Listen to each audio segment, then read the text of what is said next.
Hello, everybody. 13 of you already in the chat room. That's so great.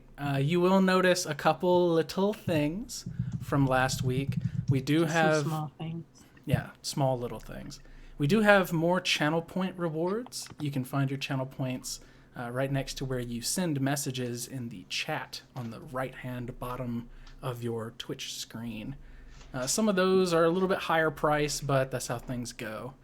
We also have 2 emotes, a headstone and a chicken, because that's what I had, and that's what we're using. I forgot about Archibald. Is what I forgot had about him. is what I had the capacity to create without paying money for things. So those are the 2 that you get for now. We're going to just jump right into things. Obviously, raptor-handed Liz could not be here tonight. She got con crud. We love you, Liz. We're sorry that you don't have a voice for tonight, but I believe that she's going to linger and chat as long as she is able. But absolutely get some rest, girl. Don't put yourself out for us, even if it's your game. Anything else we want to announce in the beginning, or good? Okay.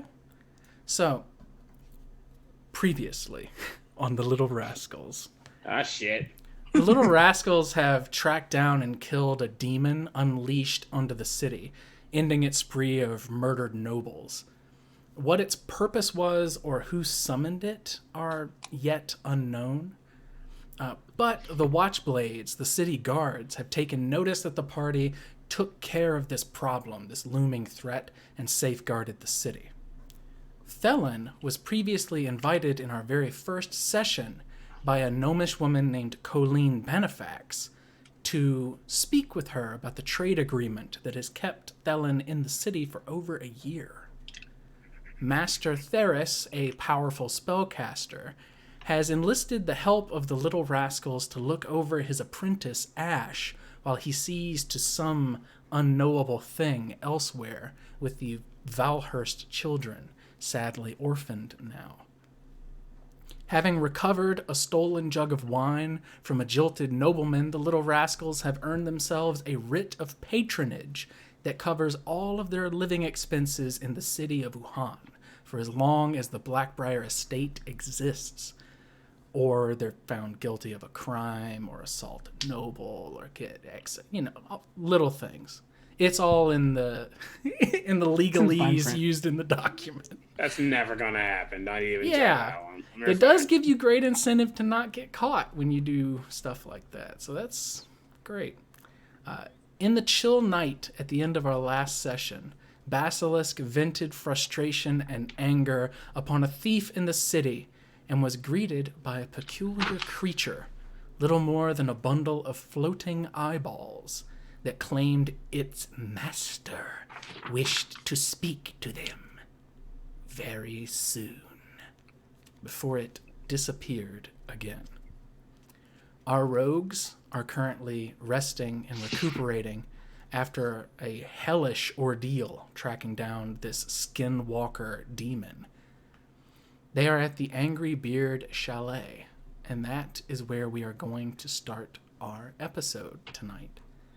My question, my dear companions, what is your character doing? You have this inn, basically wherever you want to go is open to you. You've had time to rest, but are you doing anything in particular with the time that you have before sunrise? Yes. Basilisk, what are you up to? I'm going to go return the Valhurst family heirloom, the platinum longsword. You absolutely can do that. When you arrive to the Valhurst Manor, you see that there are still 2 Watchblades here, but the rest of them have since vacated, knowing that most of the looming threat has now been dispersed. When you arrive, the Watchblades let you enter, as they are told to give you passage, and the house is still eerily quiet. When you enter, you hear footsteps, booted footsteps, tapping down one of the hallways on the 2nd floor. And when you ascend, I'm imagining you do, when you ascend, you see that there is a dark-skinned, red-haired man. Looks just like the rest of the Valhurst family, walking through the corridors somberly with his hands tucked behind his back. And he's looking into each of these rooms. He has a shaved head, but a long beard that is braided and adorned with little pieces of silver or platinum, you can't really tell. Little brackets to hold his beard in this interesting split shape. Mm-hmm.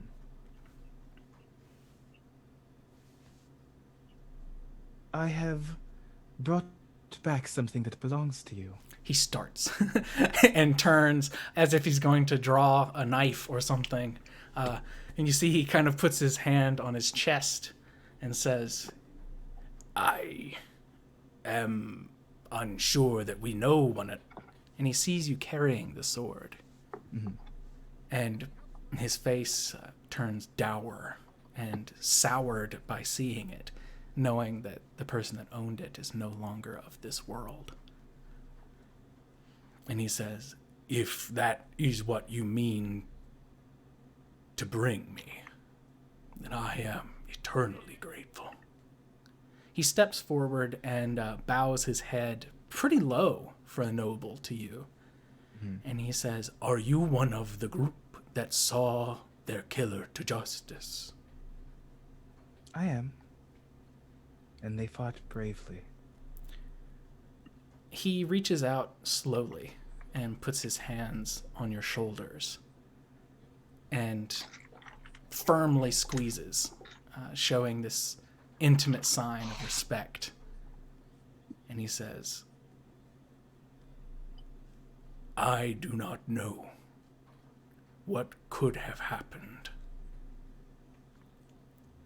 but the children would never feel safe unless that thing was killed. I thank you. And he takes the sword very gingerly from you and looks at it and is still freezing cold, but he's holding on to it as best he can anyway. And he very gently puts it atop a table where all the rest of the stuff has been knocked off and the flight from this house. And he reverently kind of taps the hilt with his hand. And he says, I am Salain Valhurst. My brother died here. I am out of character. We knew that the sword came from someone named Vander, correct? No. Vander was the stableman who you posed as. Oh, so we didn't actually know who had the sword. You know that it was Master Valhurst's son, a war hero that lived here, Jazal. Jazal Valhurst had this sword at one point. Okay. Thank you. I give you guys a lot of names. I don't blame you at all. There's like 25 names on this piece of paper in front of me, too. Jazal was largely the reason we were able to find that monster. He nods. And he says, Jazal was a troubled man. He furrows his brow deeply, haunted by what he saw in the war, on the road, from his parents.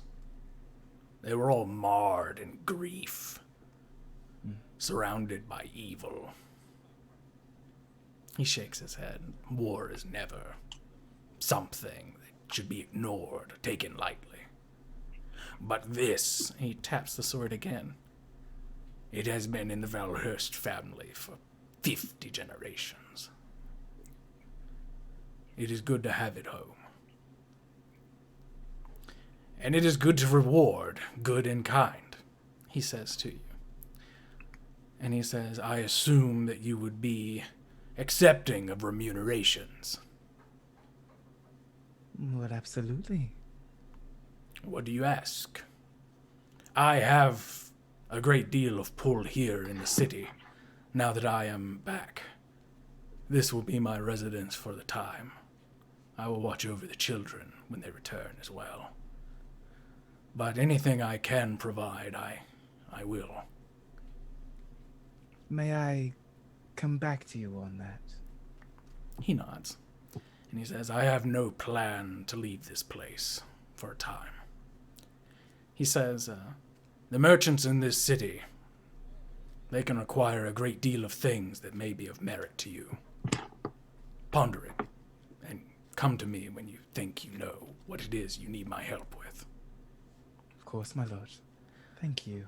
And in a show that you're pretty sure he would not do in public, he extends his hand to shake, kind of man to man in a sense, instead of noble to unnoble. I put my hand out to shake. He grasps it in both of his hands and shakes. And he says, you will always have a friend here. And you have an ally in me. He smiles. What is your name? He asks. You may call me Curious.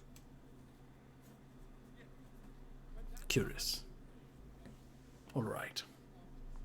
He gives kind of a wide, unhappy smile, but a smile nonetheless, and takes the sword in both of his hands and kind of begins to meander again through the halls of this once bustling house.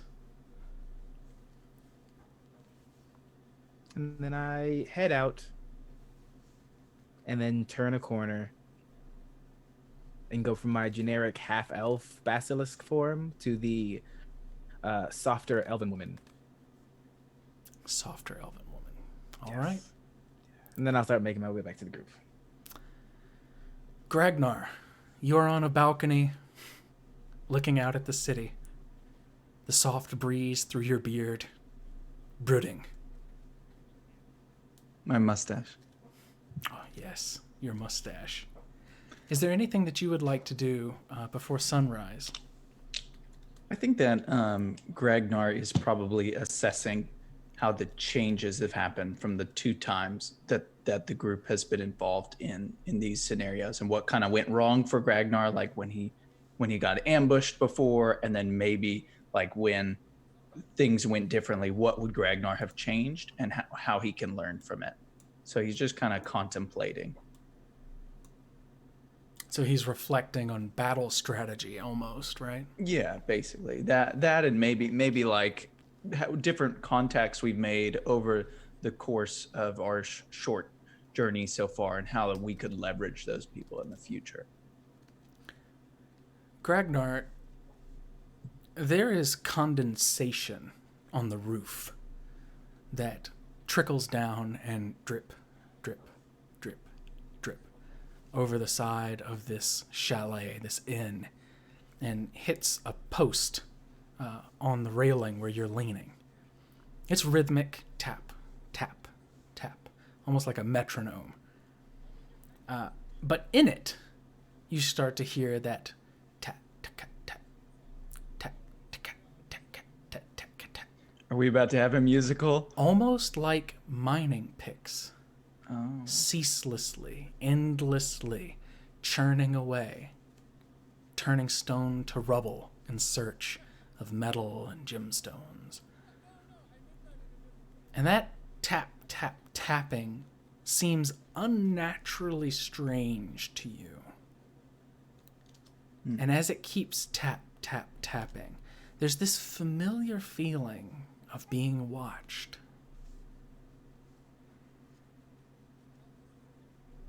Look around for an eyeball. You do not see an eyeball. Do I see anything around me? On the balcony, you can see out into the city. You're not so high up as to look over buildings as you would be at the Valhurst Manor, but you're high enough to see over many of the shacks and down the street. Why don't you make me a perception check, please, That Greg? was the sound of me taking out my dice, because I thought maybe I might make it. Alrighty, perception it is.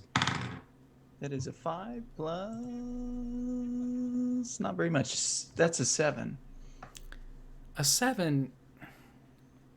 From here, the smells of the city, this condensed rain from the ocean. It's all very open and broad, especially for a Duragar that might be almost listless. So it's hard to focus on any one thing at a time. But as you kind of turn your attention to it and begin to look around, the tap, tap, tapping becomes rhythmic again. It no longer reminds you of anything. Just this fleeting moment of familiarity strangely injected into your brain.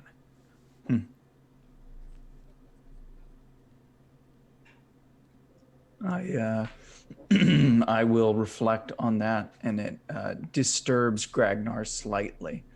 The idea of these two kind of worlds colliding, and I think at this point he kind of gets a little homesick. He's probably been on the surface a little too long, having gone all the way up to the Valhurst mansion, and now, you know, just hearing about the sewers and things in there, he might be thinking about those and maybe some way to get off the streets and back home. Sounds good. Savvy. Yep. What are you doing on this night before the sun rises? I am probably is it late night or is it like before sleep, or should I be sleeping, or It's probably after sleep. You guys turned in pretty early. okay. I think then I'll be awake and I'll be dressed and I'll be kind of going over everything that's happened in the last couple days. Primarily kind of processing the new tidbits of information that I have about my traveling companions. Specifically, let's see, as I go in my notes. Specifically, the funky voice that Specs did a couple times in the past couple days, and the new name that I heard that I think Ragnar was called. Specs was called it by Yeah. Ragnar. Gragnar Yeah. called Specs a different name, yeah. Okay, there we go. Yeah, I knew those two were involved somehow. So yeah, just kind of processing those and debating the time in which she will go and question those things, but not yet. Okay. Kind of bringing them to the forefront and then putting them in her back pocket. Gragnar, can you remind me of the name that you called Specs last time? It was Rictos. Richtos. Savvy, the city, as you know, is almost always abuzz with activity. People coming, going, merchants selling, buying, all these things happening at once, almost like blood running through the veins of this place. Commerce, it pushes everything. Through your contacts in this city, it's only been 3 days since we started all of this. It feels Through like your it's been like a contacts, week. it feels like it's been a lot longer, especially for Savvy. But through all of this, you know that this city doesn't stop practically for anything. Only war usually makes it change its tune. And even now, dressed and sitting at this writing desk with the window open and the breeze coming in, looking out at the city, you can see merchants bustling. Some of ships are anchored off the coast, unwanting to risk coming in the darkness to dock, but they sit waiting for the sunrise, for things to continue. And in this lingering moment, can you make me a history check? Ooh.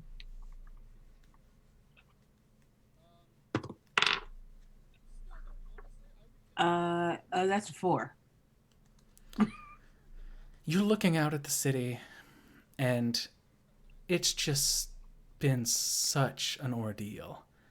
This name keeps rattling around in your brain. Rictos, Rictos, Rictos.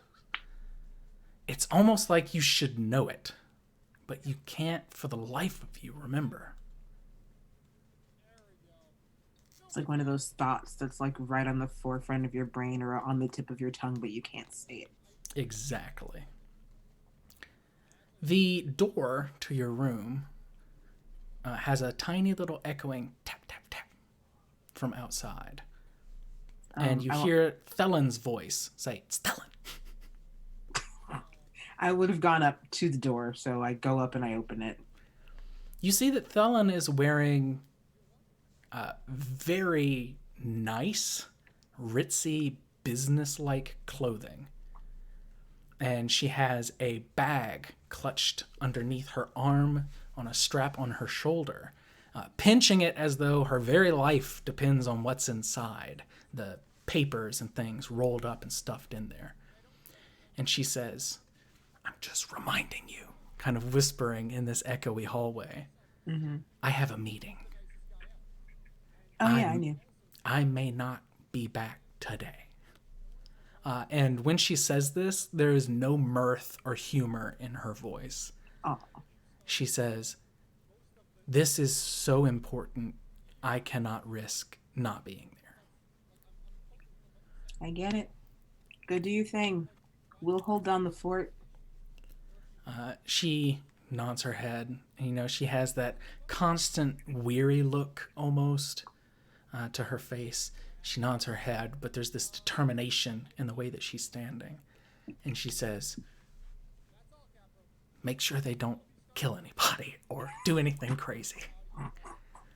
You're the one that I can trust, Savvy," she says, kind of jokingly, but again, no mirth because it's Thelen, you know. Right. I make no promises, but I'll do my best. She stops for a moment like she's going to say something. "Fair," she says. And she gives you another nod, takes a deep breath, turns, and walks down the hallway and down the stairs.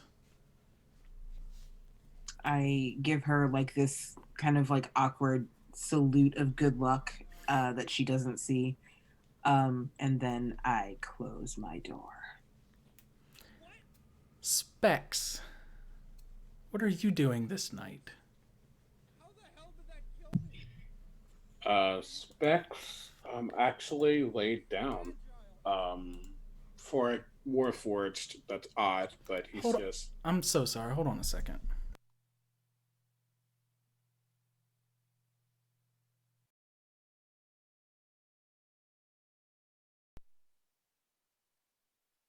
It's odd to actually try to sleep, but he tried because of the visions he had and some of the things that are going on.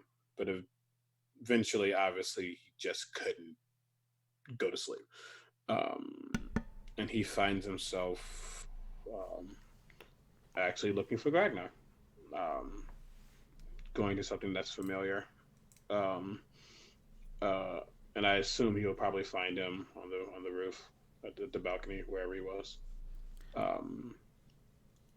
And he would just kind of step in, kind of shy is the wrong word, but definitely kind of timid, which is something that has not happened since, because Specs is literally a spectacle.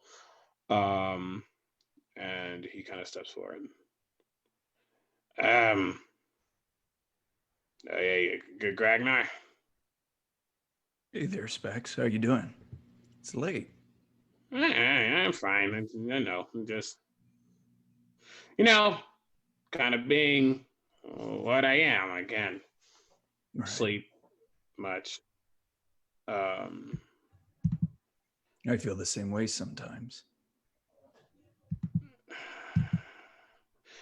Yeah. How are you feeling after, getting your butt whooped by a demon? Well, I'm learning, and that's all that matters. I thought for a moment there was a window. I had a plan. I was going to jump in and, well, it's not important. But I'm feeling better. Thank you for your help, as always. Surprisingly, I actually didn't do much, so think. Basilisk? Savvy? One of them. I don't know. I think you did more than you realize. Yeah. You haven't been having like weird dreams or seeing things like visions or something.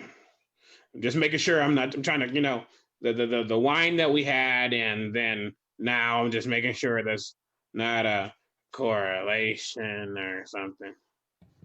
When you say the word visions, I kind of turn from the balcony a little bit. And I say, it could be the wine. What kind of visions? I mean, just the whole thing that happened with the demon. I um kind of saw a lot, and I don't really know why. Yeah. I mean, I don't have like magic other than like the small stuff I can do because of what the halflings did to me, but that's like it. You feel as if this encounter with the demon awakened something in you?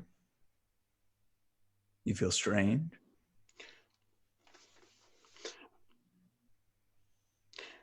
I don't know. I feel like me. I'm Specs, right? Right. Your specs. But I was kind of going to talk to you because and as he's talking, he kind of like absentmindedly like starts scratching the back of his neck, shoulder area where the symbol that's etched into his body is. And he's like, I don't know if it was like the wind or maybe I guess got knocked in the head too much because that fight hurt. It did. But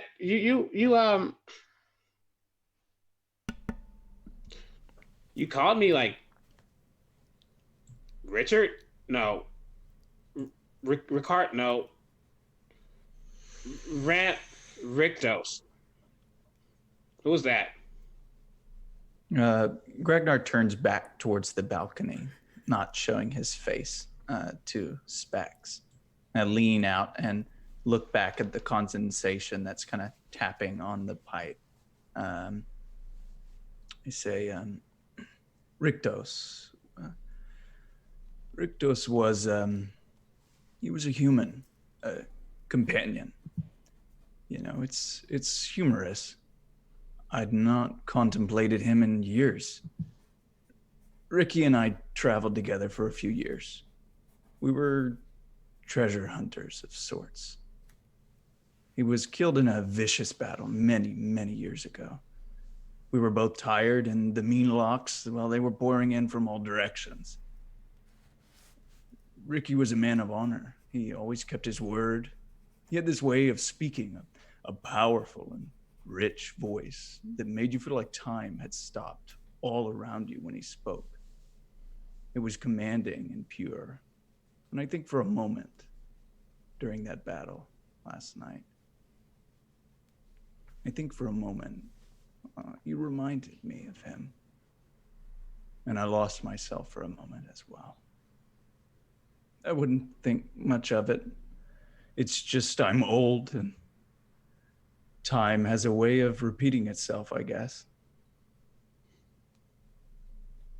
Ragnar has his back to Specs, but Specs is watching, and slowly his face is just like, "You think I'm a war hero?" Aww, Grex.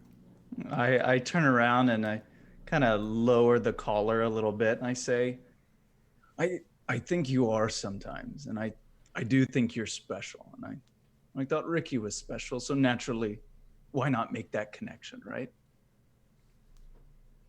Yeah, that's fine. I guess like Specs better, so Ricky's dead. I'm not. So. I kind of wince when he said Ricky's dead. He is, and you're not, and you see him get a little nervous, and my eyes kind of get shifty for a second, and I reach out and I touch his shoulders and kind of grab you to kind of steady you, and I say, you will not die. You You will be okay. Oh, I'm great. You're not going anywhere. Specs. When Ragnar does this, when he's holding you and pulling you close and saying you will not die, you hear it so many different ways all at once. Like Ragnar's voice has said this 2 or 3 times to you. You will not die. You will not die. You will not die. All at once, they overlap. I mean, I'm not planning on it, you know? If I can survive a demon, I think I can survive anything. Especially that one, because that fucking sucked. Right, that one was certainly the worst I've ever seen. Yeah. All right, I guess just wanted to make sure that, you know. Before you go, here, step out. Look, I mean, we're not high enough up to see everything, but maybe take a look at the view for a bit. It's been a while since we've had time to reflect. It's been a while. Is there anything else on your mind? Gragnar, Specs, kind of gets like steps over to the edge, kind of puts his hands, his little rope, his metallic hands on the banister. Just starts watching.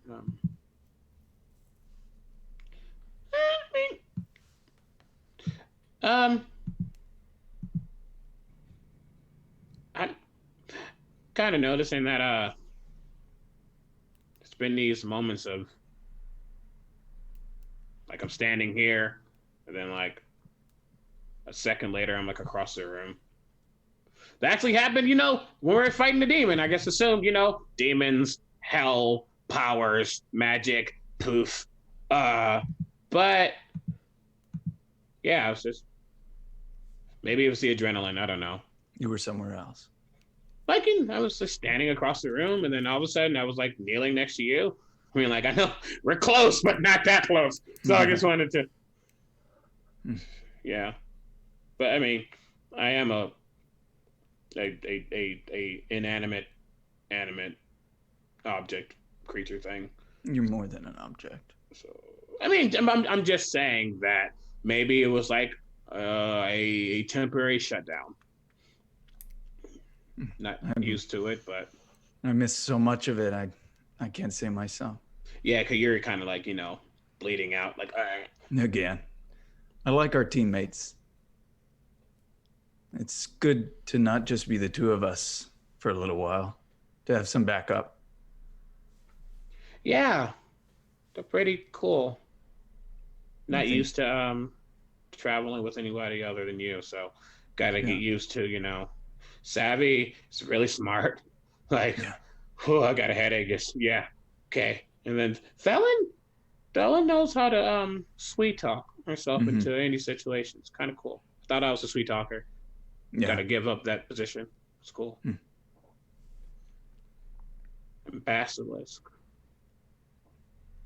Is that even his name? Their name? I don't know.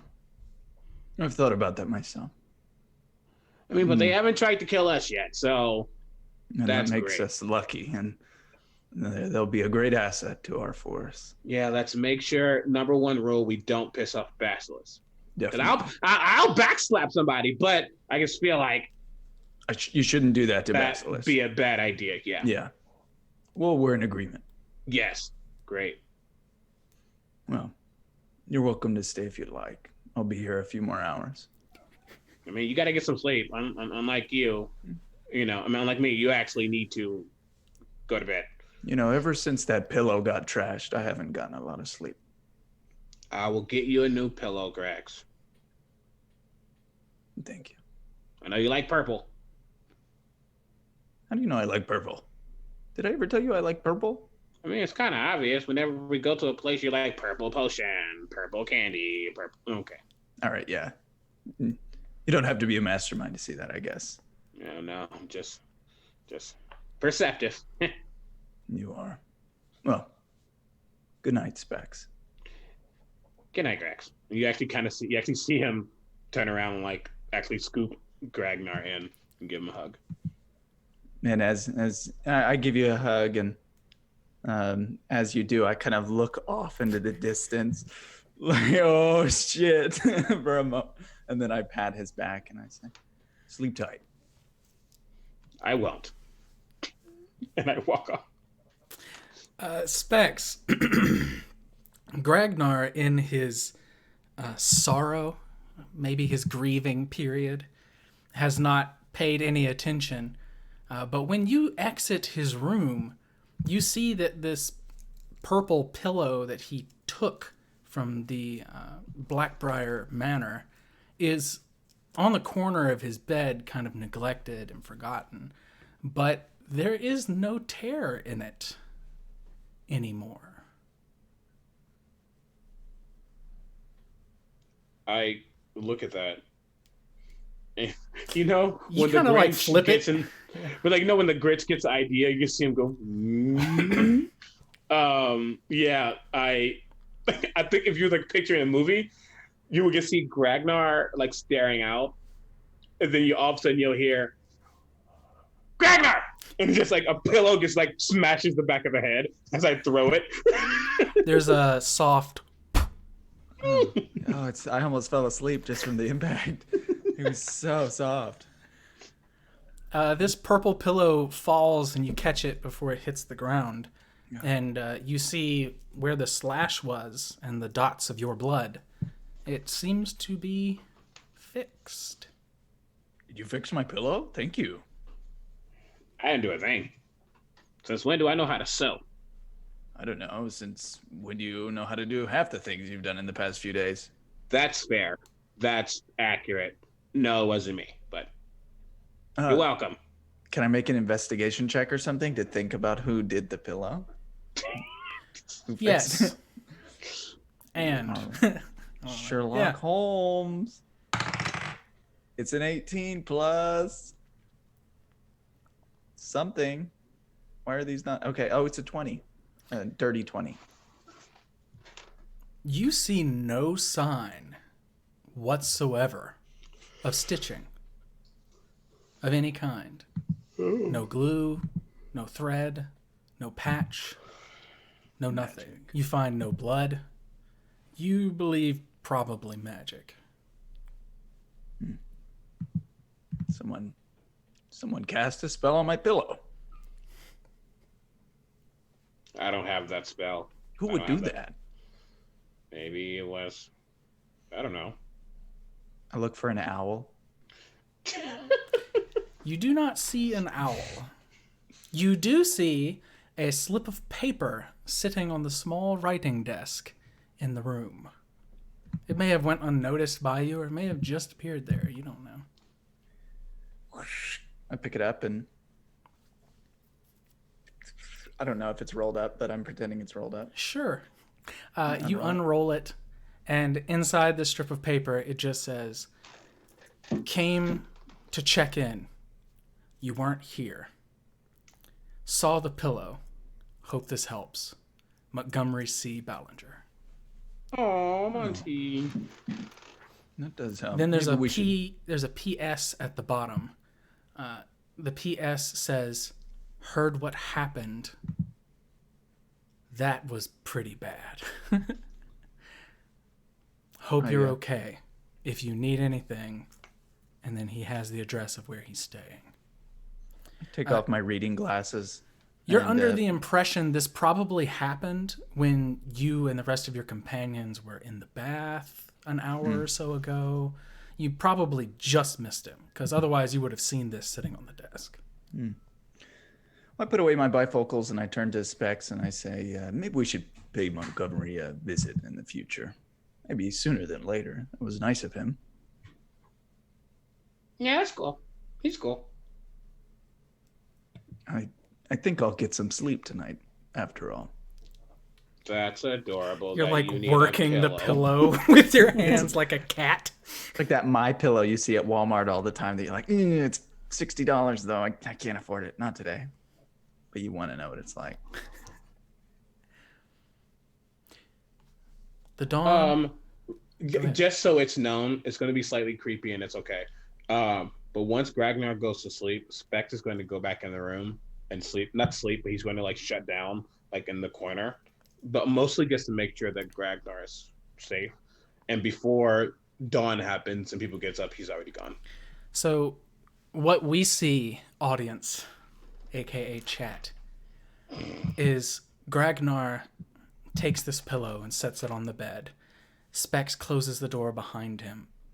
And Gragnar is the kind of person who you can't imagine looking comfortable during the day.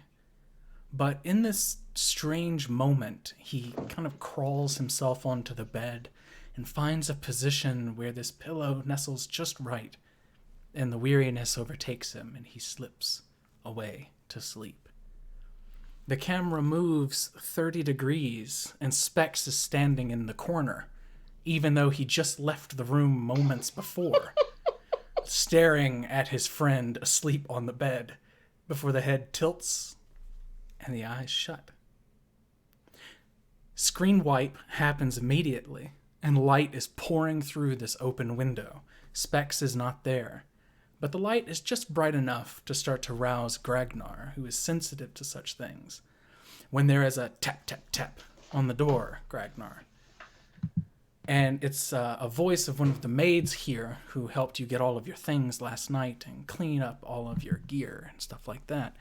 And she says, "There's someone downstairs for you and your friends. I'm waking you all up." Tap, tap, tap. "I'm waking you all up. Can you hear me?" When you respond, she says, "All right, breakfast too, don't forget." Thank you. Tunk, tunk, tunk, tunk. This happens at each of your rooms. Tap, tap. Someone downstairs is waiting for you. Tap, tap. Someone downstairs. You do anything else before you head down? Nah. Brush my hair. So, Specs and Savvy, the two of you leave your rooms almost at the same time, slightly after Gragnar. And you see Gragnar in the hallway, and coming out of Basilisk's room is this gorgeous-looking elven woman that you're very, very slightly familiar with. I believe you saw for just a moment last time. Yep. But you're all in this hallway. As I come out of my room, I'm tying my sash around my hair. So that's kind of like this really thick headband, and then I've got like a big old afro poof coming out of my hair. I'm just like adjusting and making sure everything's like in its right place, kind of just like, but also like playing with my monocle and like adjusting it to make sure it's set. I imagine the monocle, when you twist it, can like extend and go back in to like get focus. Yeah, exactly. Cool. Like, okay, I'm good. That's cool. Bright golden eyes, just like, yeah. You all smell cooking food as well. It's kind of filling the top nothing. floor. Can you smell? I don't think so. Let me write that down. Well, it's even if, in my opinion, even if the Warforged part could, the revived part can't. So, and they're just like a double. So yeah, can't smell, can't Your eat. DM will remember this. That's fine. It'll make for an interesting thing later. Something smells quite delicious. Do we know what it is? Breakfast, I think. Hi. What's I will as we're going down. Someone the clip that, please. I got you. It was so precious.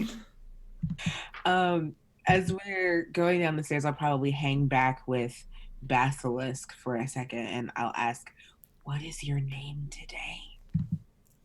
Serene. All right. And you see Savvy pull out a little, she's got the healer, the doctor's bag with the healer's kit like slung over her shoulder, and she pulls out a little notebook from it, and she writes in it. And she's like looking up at Serene and writing and looking up and writing and writing. I lean over to you, Savvy. And if Thalen calls me a stable girl, I will cut off her toes. Let's go get breakfast. I'm assuming they're not that much far from Gragnar and Specs. No, that was very loud. That was louder than everyone. Specs just looks over at Gragnar, just like, We kind of I give like a, yeah, we talked about this. What a strange thing to say! You all kind of Oh, startle Jesus. as Ash is next to Basilisk's new form. Good morning. I am also here. Did you sleep here last night? Protect her. I slept in the hallway. I did not make it all the way to my bedroom. Oh no. They stopped giving me wine. How charming. Sweet, she drank all night. She passed out. Oh God. They Our told young me ward. I could have no more and to go to bed, and I did not quite make it. Oh, boy. You see that, like, some of her hair is, like, standing up at a weird angle, like she sweated on her head, that bed head. Protect this child. She kind of wipes her teeth with her finger. We'll get you some water and stuff. I am quite thirsty. You descend the stairs, and you see standing at the bottom of the stairs, which kind of leads towards the front door. Front door is standing open, and there's someone basically between the door and the door frame where it can't close. They're standing there with this big leather satchel. And the maid points to this individual as you all descend the stairs. And she says, food, and doesn't bother with you, Specs. She knows you don't eat. You've been here for 3 meals and never eaten anything. But she scuttles off to go make some plates for all of you. Do we recognize this person? You do not. It is a half-elven man with short black hair, kind of buzz cut. Very tan, like he's out in the sun a lot. And poorly Specs is dressed. just like, yeah, if you want an autograph just because we killed a demon, you can just wait till my friends eat some breakfast. That would be great. Oh, I see. That was you. I've been looking for you. Got something to deliver. Your hands only. I can't. Let's see here. I cannot. He opens the bag. Cannot. A writ. He pulls it out and walks up and offers it to your group. Are we being served? Right. Is this a subpoena?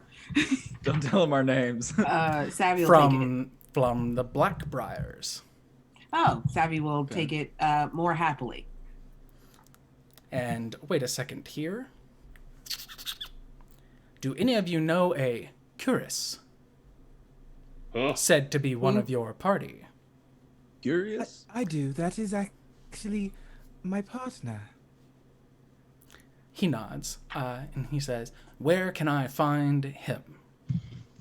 He said he would be returning in an hour or so. I will wait. Thank you very much. He turns on his heel and snaps out, closing the door behind him. What does the writ say?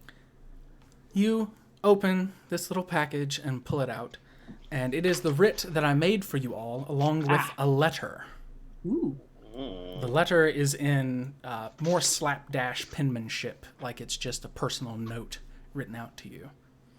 That one is an invitation written by Thalia Blackbriar to a formal banquet this evening, should you wish to come.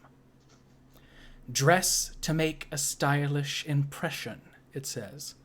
But this is not just a social call. I feel a close friend may be in need of your services, and I hear your other mission is complete. An opportunity, okay. not a request. Thalia Blackbriar.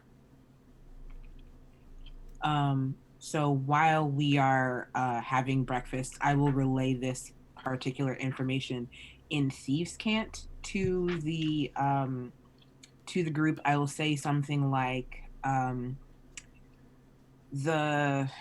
see. This is gonna be good. I'm gonna say something like the wine bearer brings gifts.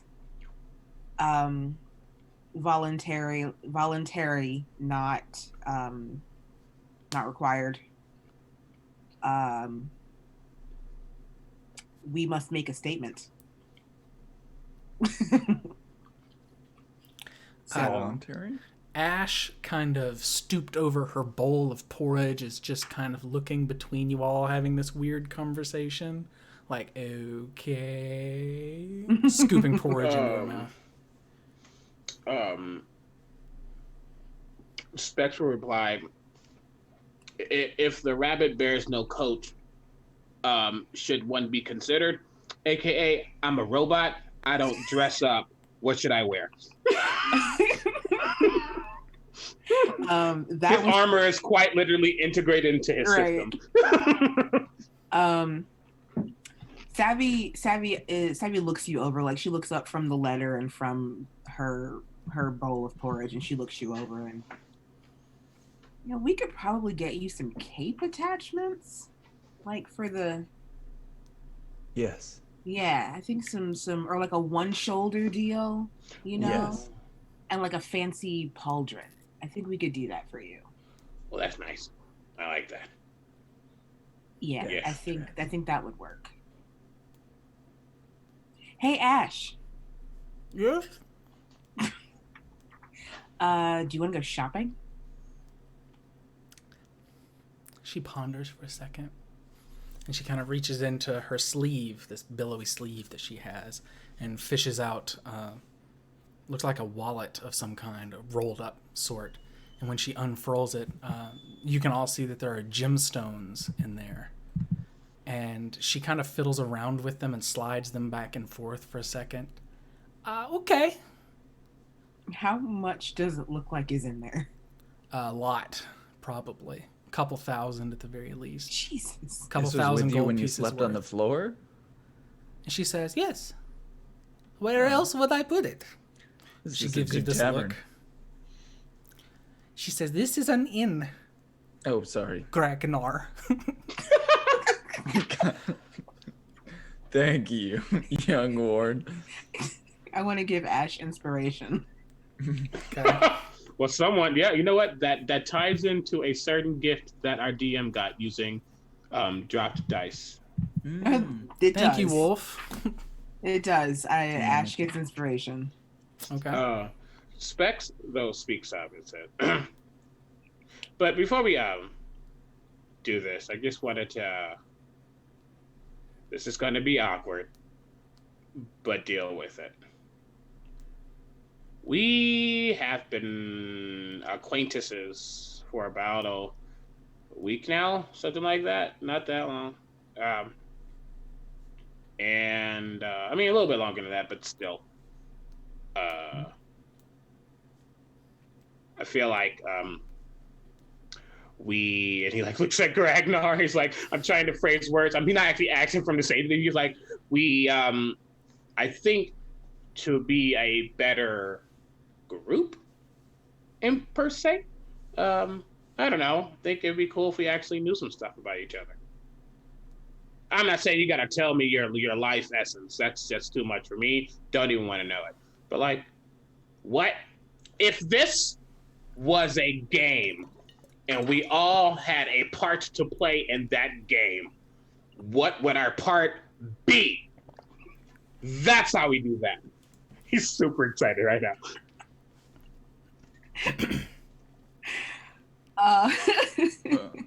I'd obviously be a rogue.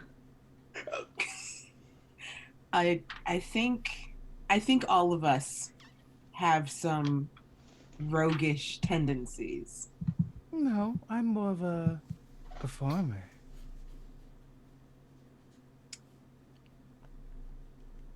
She repeats herself. Oh, so you're the parrot. You see, burn. you see at that burn, Ash has a little dish of sugar, and she's like raking it off into the porridge, like way too much sugar, and mixing it Oh up. my gosh. I guess I am a knight, she says, and shrugs like she doesn't know what's happening. He's gonna crash again. And now it's going to be a sugar crash. We need to get some water in her or something. Okay, so you're funny, Serene. I love you as a person and the person that you are.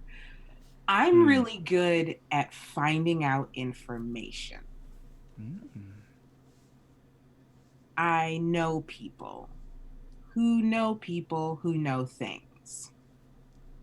That's what I do. You're like the whole 6 degrees of separation thing. You can always pinpoint something. Exactly. I like that. I like it. And I've got a very long memory. Approximately 30 days worth of memory. Wow. But if I write it down, it's longer, obviously. But just off the top of my head, I can remember a lot. But I like that Serenalisk. I like that you said you're a performer. Because how you know, I consider myself to be a performer too. But I don't know. We have different styles of performance. I'm more of a distraction, huh? I missed, and I want to make sure. Did you just call him Serenalisk? Yes, it is. Okay. I was like, I don't know if CV just had a moment. I don't know what he just said. Okay, Specs perfect. is 100% going to always be like, I don't know what name No you're using chill. today. Like, I'm going to respect you when you're in your zone. Right now, it's just like, Serene. I'll call you Serena. Yes, you. I am a makeup artist. If I've seen someone, I can definitely recreate their visage perfectly. And if I've heard them speak, I am almost more of a parrot. I can imitate the tone as well. This tracks. And I'm very good with Caesars. I don't know how to take that one. Can't or like a Caesar salad, or I think they're serving those. Yes. Great. I mean, the first episode, yes. Serene is very good with the Caesar salad. Look, that's funny. Cool. So we got memory, we got makeup. I'm also part of a what is the word? A makeup artists guild. The MAG. I'm really mad you said exactly what I was going to say. I am part of a group of fellow artists of all types. Some are makeup artists and some are just they make the sweetest music you've ever heard. There's a scream inaudible to any of the cast in the background when Basilisk says this. Music. How many artists are there like this? So ominous. Actually, you know what? I think I know where my partner is. I'll be back in just a moment. Oh. If you'll excuse me. I'm gonna stand up and I'm gonna be like, I'm curious. Be back. And then you're like, oh, that's Keurig. Got it. Obviously, why they're gone. Obviously, I'm a big hunk of metal, so I'm easily used as a distraction. I mean, that's quite literally what my halfling parents did. Never told you that. I used to basically, when you go to a shop and there's someone in front buy my shit. That was me. Oh man. I wasn't. Yeah. Wow, they used me. Holy shit. But that's what I did. That's how I learned you were doing before this? Uh-huh. Seems like a waste of your potential. Did they build you or? No, I really don't remember. I just know that I woke up in this this house with two small halflings. Like, hey, you're mine now, and I'm like, cool, fine, I guess. I mean, they didn't really say that, but it's like they kind of felt obligated because Basically. yeah, and then I was there. Then at some point I ran into Gragnar, and yeah, that was that. But yeah, so I'm really good at being the clown. Got it. What do you do, Ragnar? I mean, I know what you do, but what do you do? Well, obviously, my charming and bubbly personality has helped us to. We all laugh for a moment. You see Ash leans from the stool she's sitting on and slaps somebody on another table who turns. You said he needs some bubbling! Can we get some water for her? They give the wide eyes and nod as she's just laughing. Oh no, I went blurry. Oh no. Well, I'm good at disappearing, obviously, and reappearing. I'd say that there's not one thing I do well. Unlike each of you all, I feel like I'm not an expert, but I'm open to learning. And I think by learning what you all do best, I can be like glue. We'll call it glue. I'll be the glue that keeps us together. Okay. We like glue. You don't have to write that down. It's already happening. Of course, I also look for opportunities to expand myself.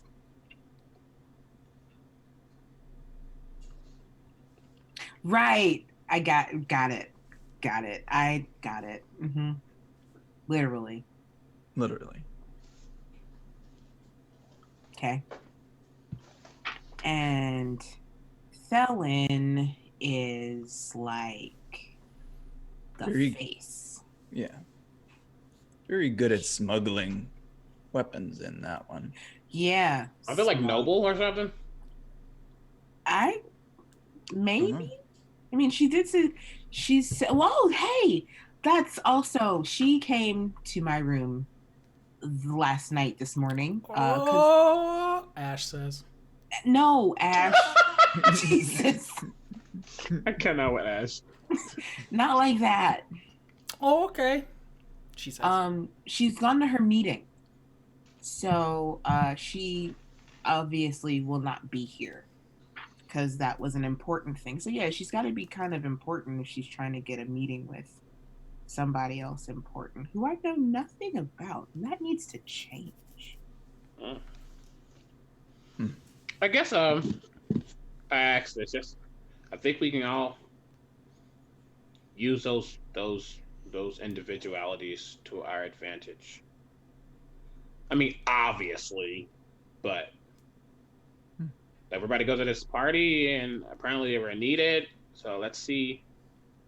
I don't think we've all just gone like head first, but no, but we can definitely, if there's anything interesting happening, now that we know a little bit more about each other, we could probably, and we all do the this, which I kind of mean that the thieves can't. This will just be what thieves can't means now. Does mean I'll do this. We can communicate if things need to happen. Though I will say one thing: can any of you, then the rest is in common, and Can was an abyssal. Anybody was an orc. You was in primordial, and I forgot the last thing I said was an undercommon. He's trying to see if anybody can understand any of the other languages he just said. All of those were weird sounds. Gragnar. I say in like a low, long belly, I know this one, and it's giant. Don't you also know undercommon? Oh yeah, I do know that one. Duh. Yeah, I mean, I have undercommon because of you. I got that one. Ash replies to you in undercommon specs, and she says very deftly, your undercommon is actually impeccable. So is yours. Oh, what?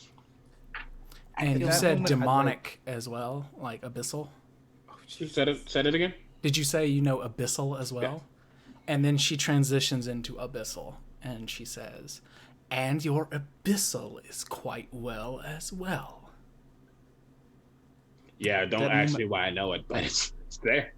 I'd like Curious to walk in, and everyone's just talking different languages, and he's just looking around very confused. And we tap the table. No, Curious and I lock eyes, and I'm just like, So in Draconic, I'm gonna be like, "Is this?" And Elvish, I'll be like, "What? Where?" And Orc, I'll be like, "Doing now?" God, can y'all in Dwarvish? I'm just like, can anybody understand me? I know that one. Oh, great. Good morning. Good morning. I look around. Are any other tables like looking at the 20 languages we all just collectively spilled out? Yes, all of them. Checks out. Good Remember morning, sir. that abyssal would be almost like the sounds of someone being tortured. So that and people are like, okay. Of course, the oatmeal. But one last thing. And I grab like a napkin or something. And then a compartment opens where my pouch and stuff is. And I grab like a writing utensil. And I start to spell out this thing. And I show it. And I'm like, none of you can understand this. That's okay. You're not supposed to. Yet. I have linguists. I can make written ciphers that I can teach them. So you know. But you see Savvy looking at it very intensely. Put on my reading glasses.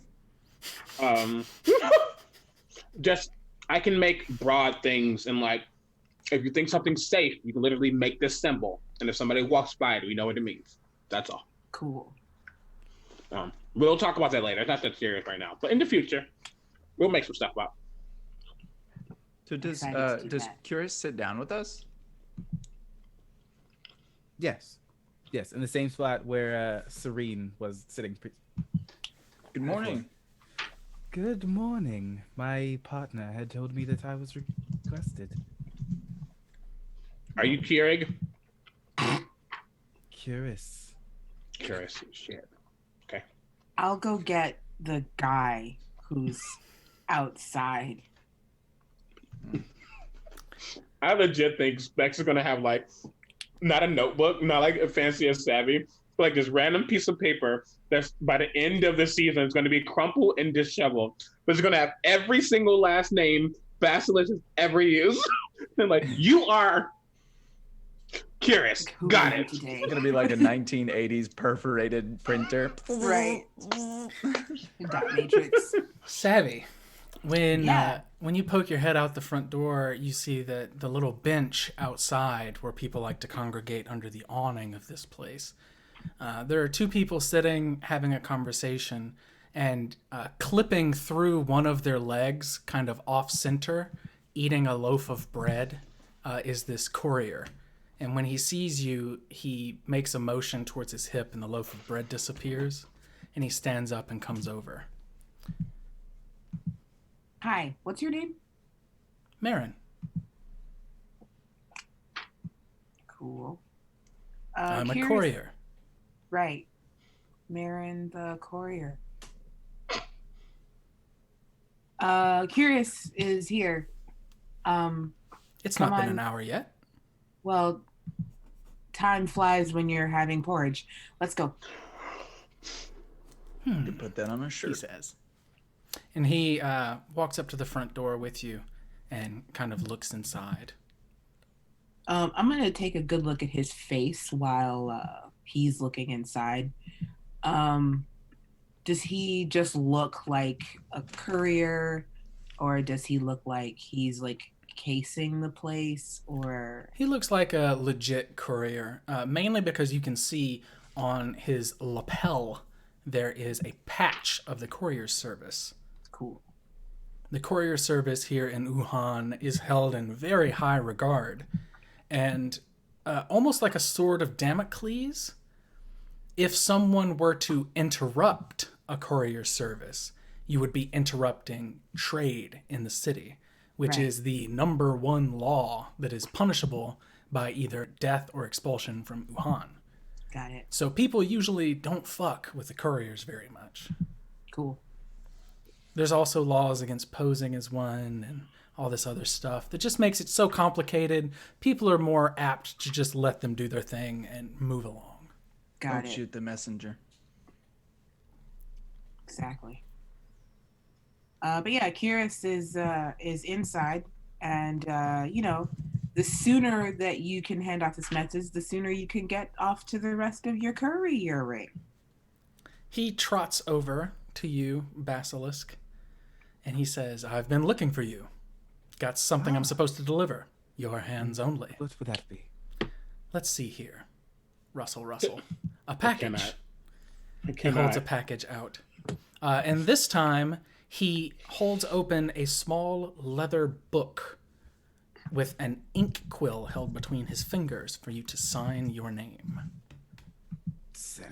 I sign. Yep. He folds it up, puts it back in his pocket, and hands the package to you. It's fairly small, a little bit bigger than like a hamster. It's not very big at all. And What a comparison object. And he turns and says, "Well, thank you very much. Have a great day, all." And then he as well. trots out. I sniff the box.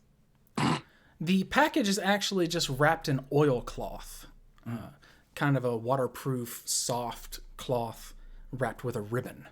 And stamped on the ribbon in wax is the seal of the Valhurst Manor. Oh. It's a V with a cross through it, like two sword swipes through a V. Oh, I think I have an admirer. And then I open it. When you open it, you see that inside the oilcloth, kind of stuck to it, is a piece of parchment that has a note on it, and there are a pair of gloves that fall out. Very thin, like satin, nice dress gloves. Pick up the gloves and put them on and then read the parchment. On the parchment, it just says, "I found these among the articles of my brother. I remember these from our times together years and years ago. I assume you'll get good use of them. Be careful, the knives are sharp. Valhurst." The knives.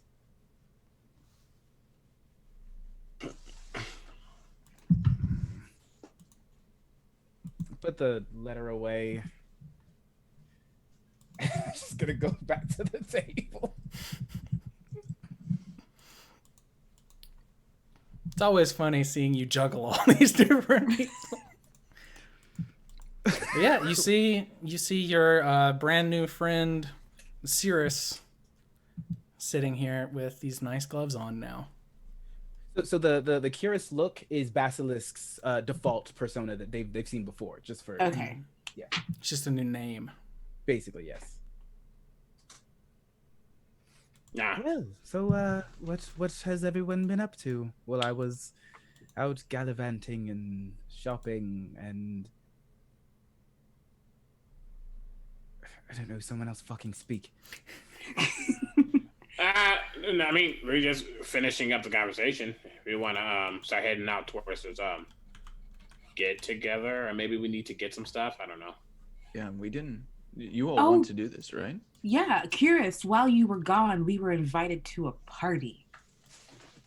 Great.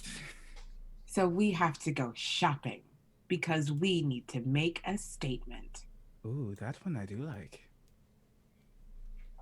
Wait, what's with the gloves? They were a gift, Oh, those are nice. right? They're really, really nice. I never get gloves. When do I get gloves? You don't have We can get you gloves, fingers, too. really, I have fingers. but they're like They're Um, beautiful. Thank you, Greg. Someone appreciates my metallic fingers. We can get you gloves too, though. You know. Oh, that'd be good. Maybe just Fingerless one, a gloves. one statement. Fingerless gloves. And show off the metallic, shiny nature of your hands. Exactly. See, we get it. We got it. Good. So when you say we need to make a statement, you mean I can't wear this? In retrospect, as people who usually operate not in the eye, do you want to be the one people look at? No, never. I mean, we could go with something like a little muted for you, like keep the color scheme, but a little bit fancier. And I could still wear my sweatpants though, right? No. Oh, Gragnar. Greg, no. But they're comfortable. I will stow them in my back. You'll have them when we need them. Well, what are you all wearing? I need a dress. Probably gonna do some kind of like pantsuit. Okay. Apparently a cape. With like Yeah, Okay. Yeah. fancy pauldron for Specs with a one shoulder cape type deal. Apparently, Savvy is very interested in fashion. This Wait, is canon. why are we going to a party? Did anyone ask that? Oh, Thalia, Blackbriar. I will actually hand Curious the note. Oh. Curious, when you read it, it is an invitation to a banquet. It tells you to dress stylishly to make an impression, but it's not just a social call, that a close friend may be in need of your services. Oh, we're supposed to dress up. Fine, whatever, fuck it, I don't care. Let's do it. I mean, but also there might be, there might be low-hanging fruit for us to grab, she says, in Thieves' Cant, which means there might be work for us. I mean, low-hanging fruit is all I can reach, so that sounds great. Not if someone picks you up. Well, I don't Or like if being picked up. or if you get big. Oh, that's true. Then I can reach medium height. Big Nar. Big Nar's always good. What time's the party? Evening. It's evening? Oh, it's tonight, and we're still here, and we have to get clothing. It's only the morning. We got time. But yeah, let's go. I grab Ash. She is drinking water out of a flask. Good. And she says, they wouldn't give me wine. And leaves the flask behind. Yeah, I leave a hefty It's like tip. grape juice that burns. Ash might be one of the best NPCs I've ever witnessed in my life.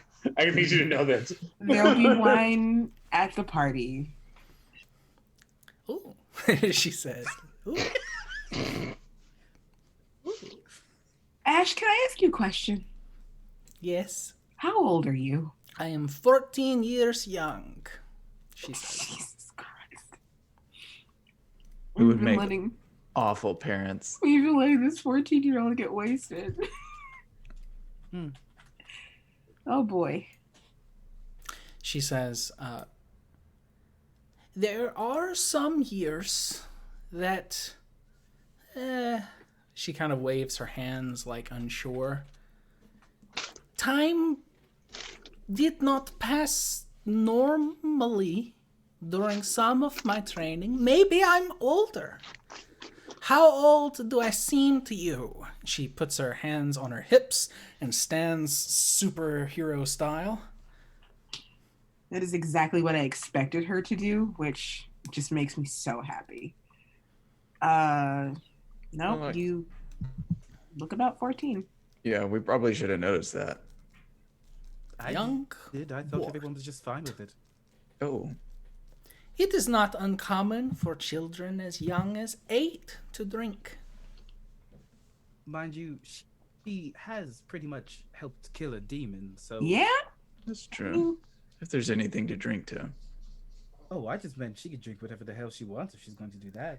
When we stayed in Luskin, I was told to never drink anything that was not fermented into alcohol, because the water can be deadly. Well, that's an interesting thing. Sounds like Luskin. I usually only drink water made by magic, she says. That's the safe damn water. Does that sound like that's something someone said to her Maybe. that she's repeating? That she's Maybe. parroting back to you? Probably. Okay, let's go shopping. Let's go. Would we like to talk in detail about this trip or shopping montage this trip? Shopping Montage. Montage. Yeah. Like, So I will put it in your hands. Remember, there are bumper rails in the world. But as long as you stay within the bumper rails, tell me what this shopping trip looks like. Well, obviously, it starts with Dylan stabbing someone. Just like the last shopping trip. Someone else take it from here.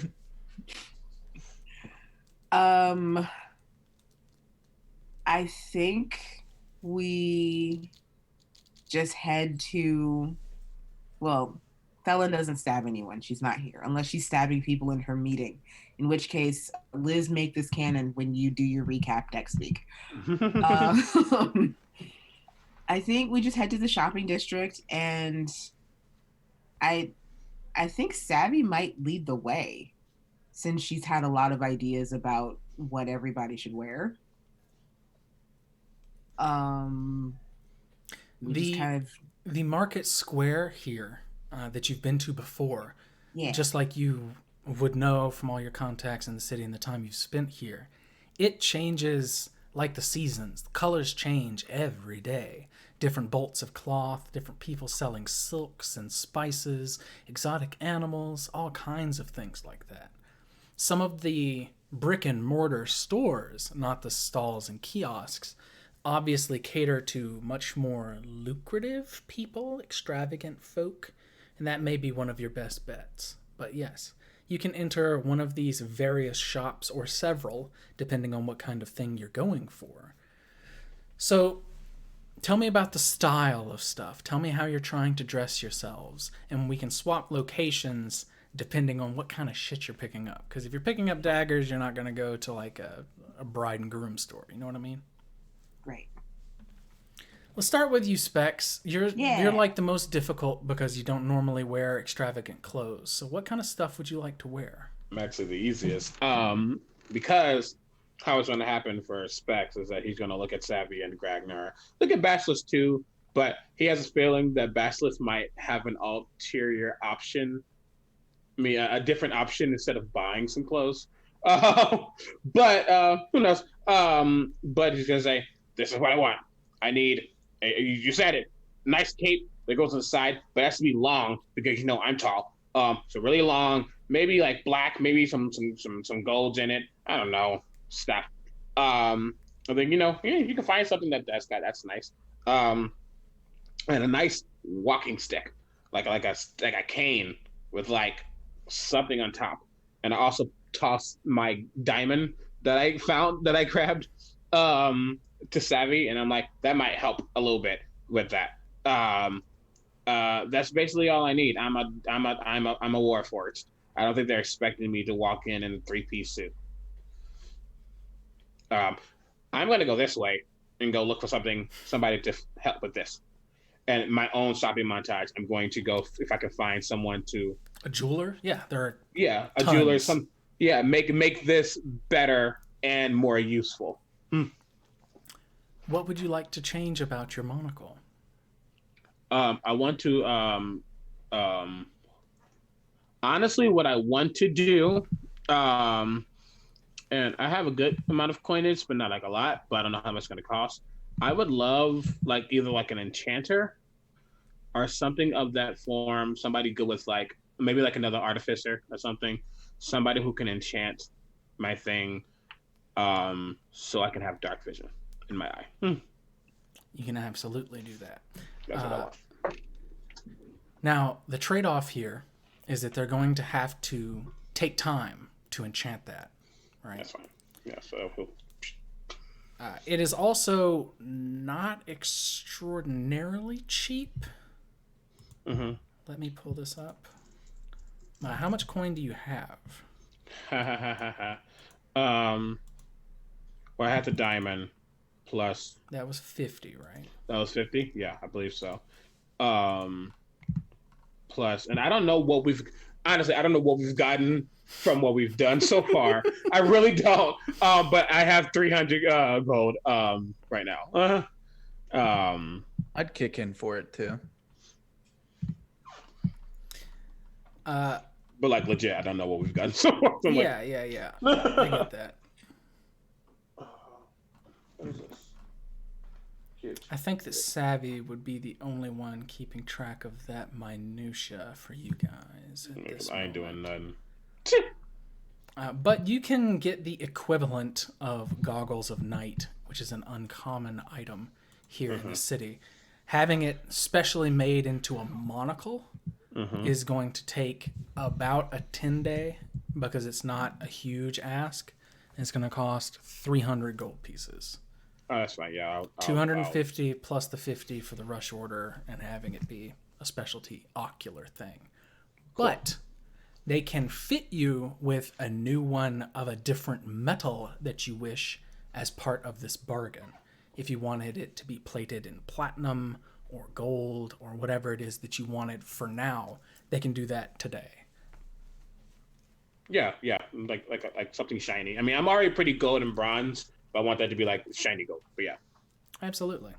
They can set that up, and they just tell you it's a gnomish little inventor and his family running this shop of clockwork things. And they dabble in this kind of lower tier enchanting, the common and uncommon sort of thing. And they just tell you to come back in 5 to 10 days, or they will send a courier to you to deliver it if you wish. great. So for now, they have the thing. They have my monocle. You have your monocle, and they're going to make you a new one that's So enchanted. they're making. Got it. Cool. Great. Cool. Perfect. Then Specs is done. Savvy, Yes. what is your shopping montage? I'm gonna go look for like not quite a military suit, but like in that same fashion, double-breasted coat. Probably in like a dark gray, with a pink lining. And then I'm gonna need some new boots, and then I want a new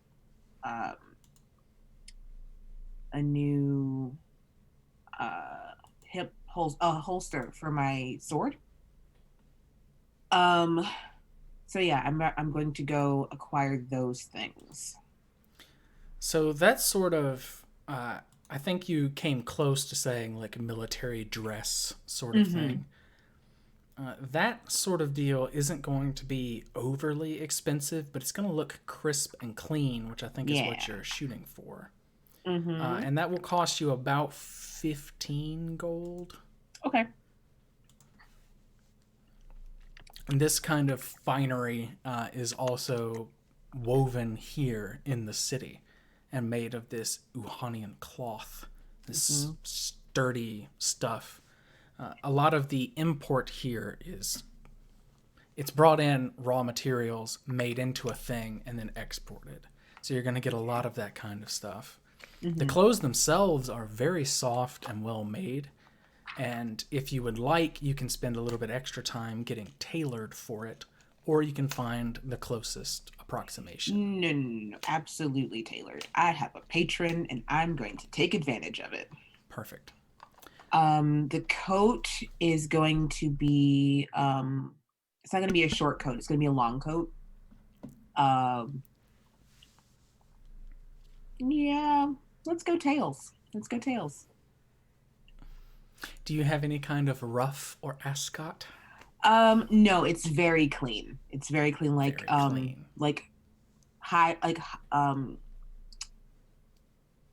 like a square collar, like not quite a priest's collar, but like that, but it's very subtle, and then like with just very subtly pink notes.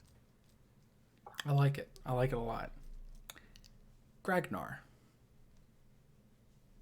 I think that Gragnar, I wanna look for like a tight fitting leather suit with like high boots, and I like to almost look like a biker.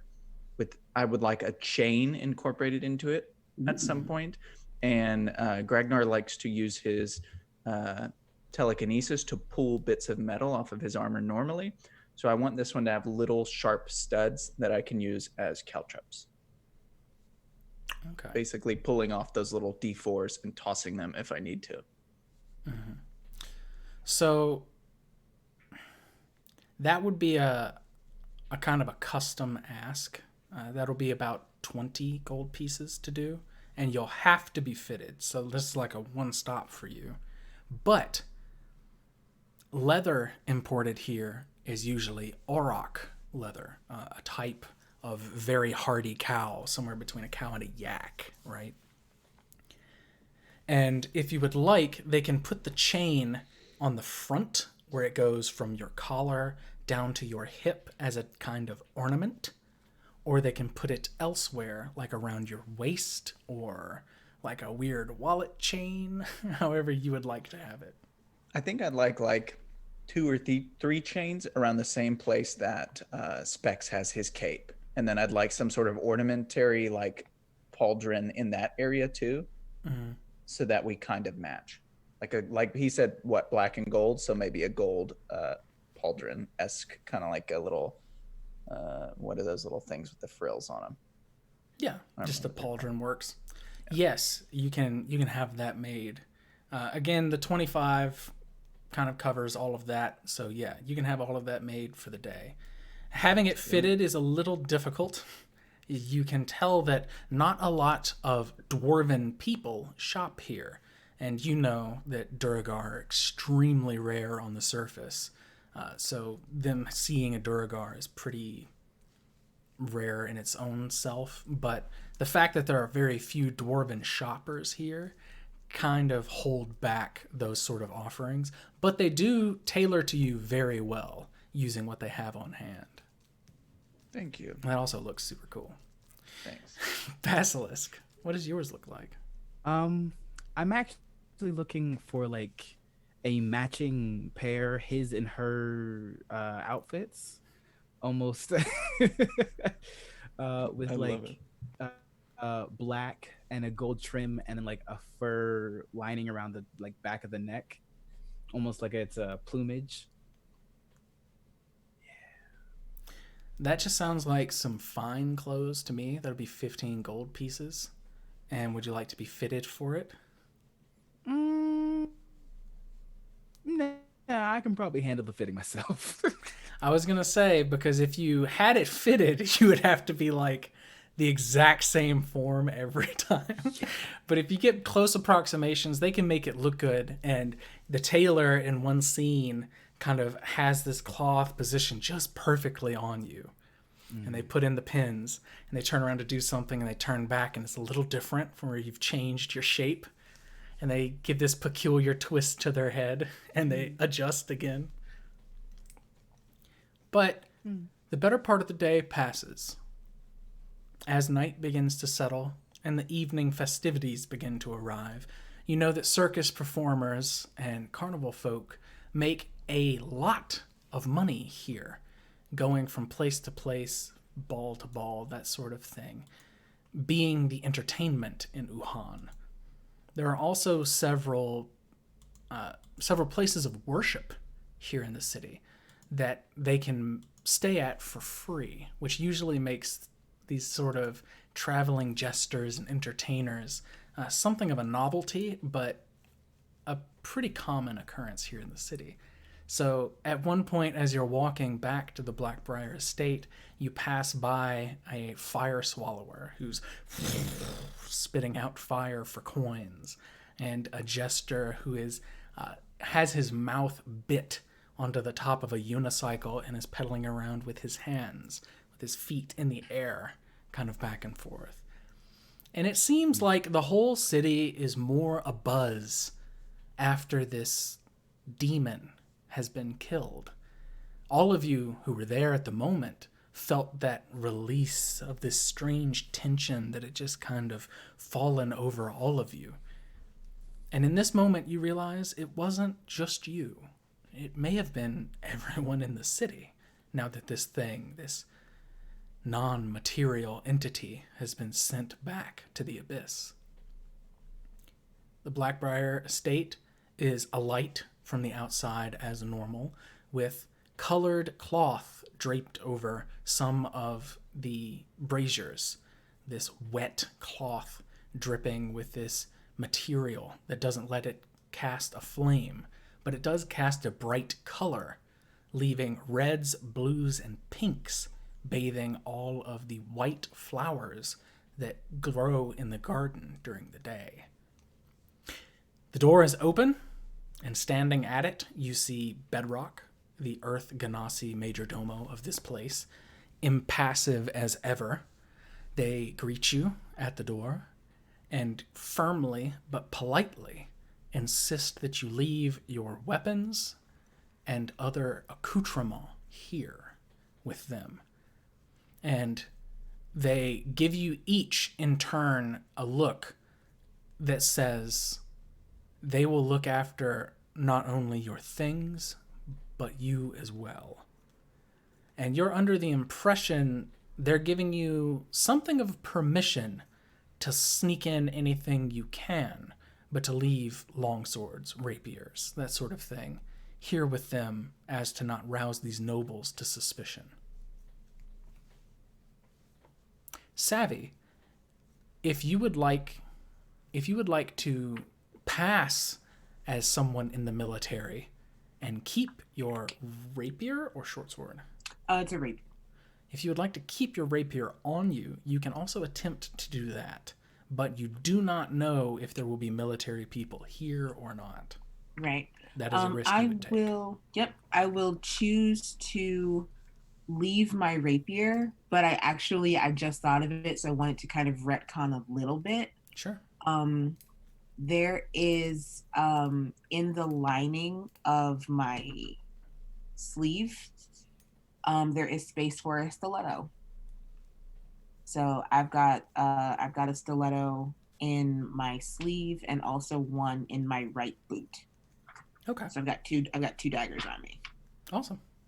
So I will leave my sword, but I'll just give it a nod and a wink to Bedrock as I hand it over. They nod, and when they do, that telltale dust from the crease in their neck falls onto their otherwise clean garb. Ash, who is still wearing the same gross shit she's been wearing, with a cowlick on the side of her head, opens up her robe and pulls out a cruel-looking sacrificial dagger. Jesus. And hands it over.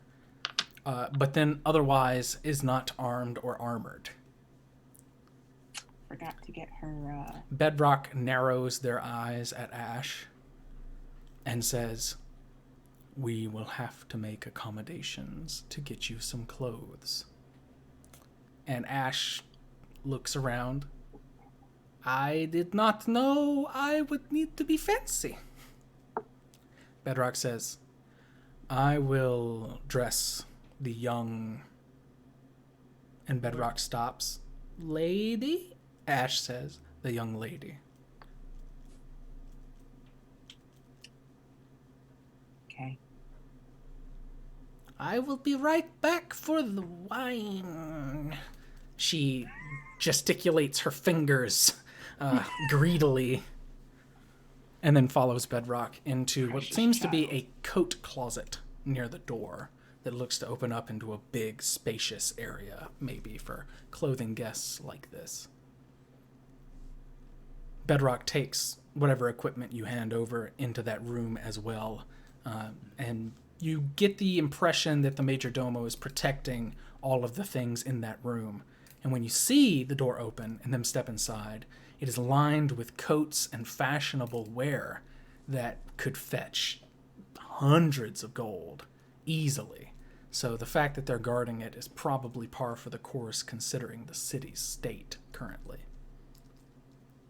It's only a moment or two before one of the servers comes and asks each of you your names in turn that they can announce you when you are brought to the guests. unlike last time that you came here during a revel, there's not a lot of noise. It's very quiet.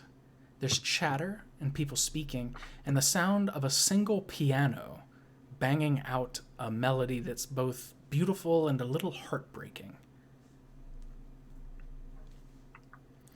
When you're taken into this large chamber, assuming you give the names that you've been using, I give Savannah instead of Savvy. I give Curious, and then I actually have. I'm gonna see if I can pay a courier to take the dress version back to my. oh, you can room. have it delivered for the price you paid. Yeah, you can have it Perfect. delivered. Okay, cool. When you're announced, And I use the spectacle, just so you know. spectacle, perfect. When you're announced, everyone stops what they're doing and they pay attention, as though unsure that they would slight any of you, not knowing who you are, what you stand for, or who has your back. The fact that this room is filled with 15 or more very important looking strange people kind of solidifies in your mind that this could be the upper crust not only of this city, but of the surrounding cities in Symbia. This crowd looks to be quite a far departure from what you've found previously in this city thus far. Some of them are absolutely military figures, standing in military robes with storyboards on their shoulders and on their chests. Others have armed guards with them, bodyguards to keep them safe.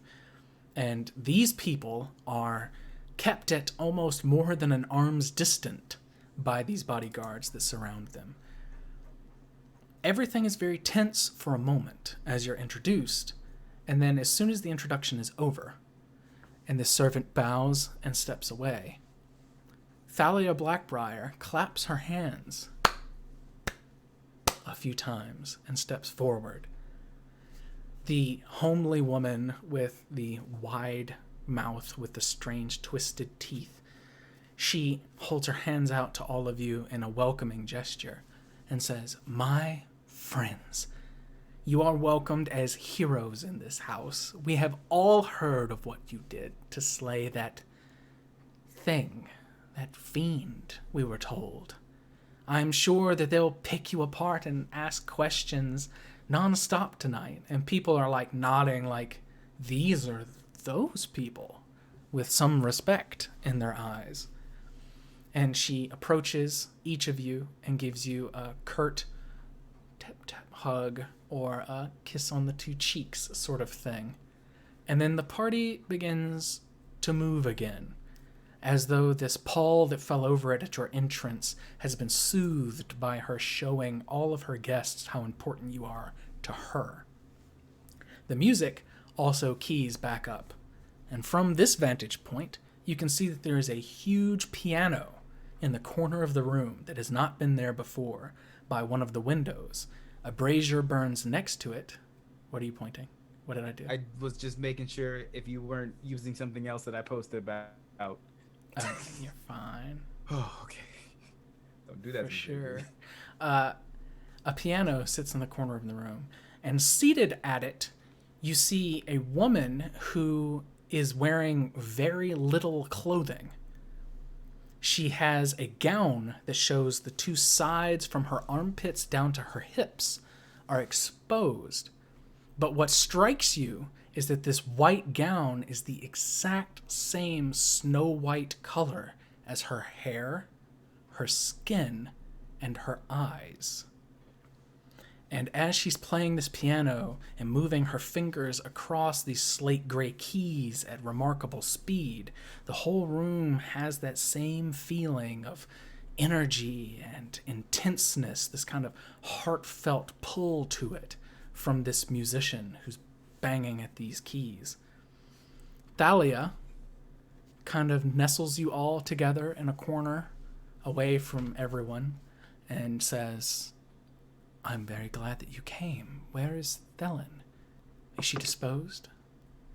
Yeah, important business called her away that she's been waiting for weeks. She nods knowingly. "I am glad that the four of you came. My friend will speak to us after dinner, if that is all right. If you have somewhere to be, I understand, but I couldn't resist showing you off, she says with a wry smile. Showing us all. I am your patron, and you did so well. I had no idea that you would be doing something so bombastic, so altruistic for the city. You've not been here very long. People are claiming you're heroes. Even the Watchblades whisper about you. Well, we had no idea we'd be doing it either. Then it was fate.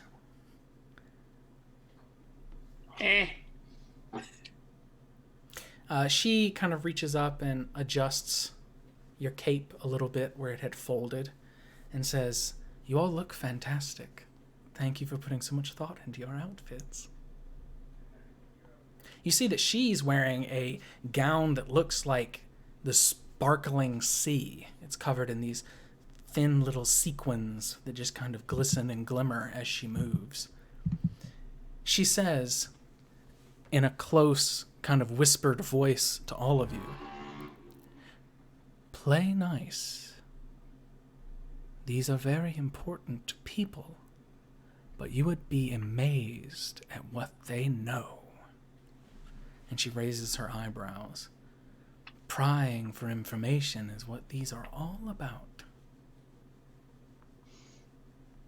I'll leave you to mingle. And she backs away. She touches the cuff of Basilisk's sleeve and, adjusts one of the chains on your shoulder, Gragnar. She looks very pleased. Perfect. Pretty cool. What a I just mustache. love the wiry mustache. Always. So good. Nice. She backs away and blends in with the crowd, speaking to people. I look over at the group and say, well, sorry. I'm going to go talk to the piano lady. I just thought you were going to say the piano. Yeah, I'm going to talk to the piano. I mean, I could probably cracks his knuckles, do a duet with her. That might soothe her over. Savvy. Mm-hmm. Before you go, I figure, military. Mm-hmm. If you can, I can't do it now because it will be useless. But just when you're ready to talk to them, just touch my shoulder, tap it 3 times so I know it's you. I'll help you out. Oh, okay. All right. That's it. And then he kind of flourishes his cape. Oh, this is really fucking cool. And then he kind of runs off. Not runs off, but kind of leisurely steps Walk away. fast enough that the cape catches wind, but not Exactly. fast enough to jog. Yes. Exactly. And he'll go to the pianist and kind of do a small little bow. I want to keep exploring this because it's an interesting scene. She is still playing, and when she plays, she rocks back and forth in time to the music.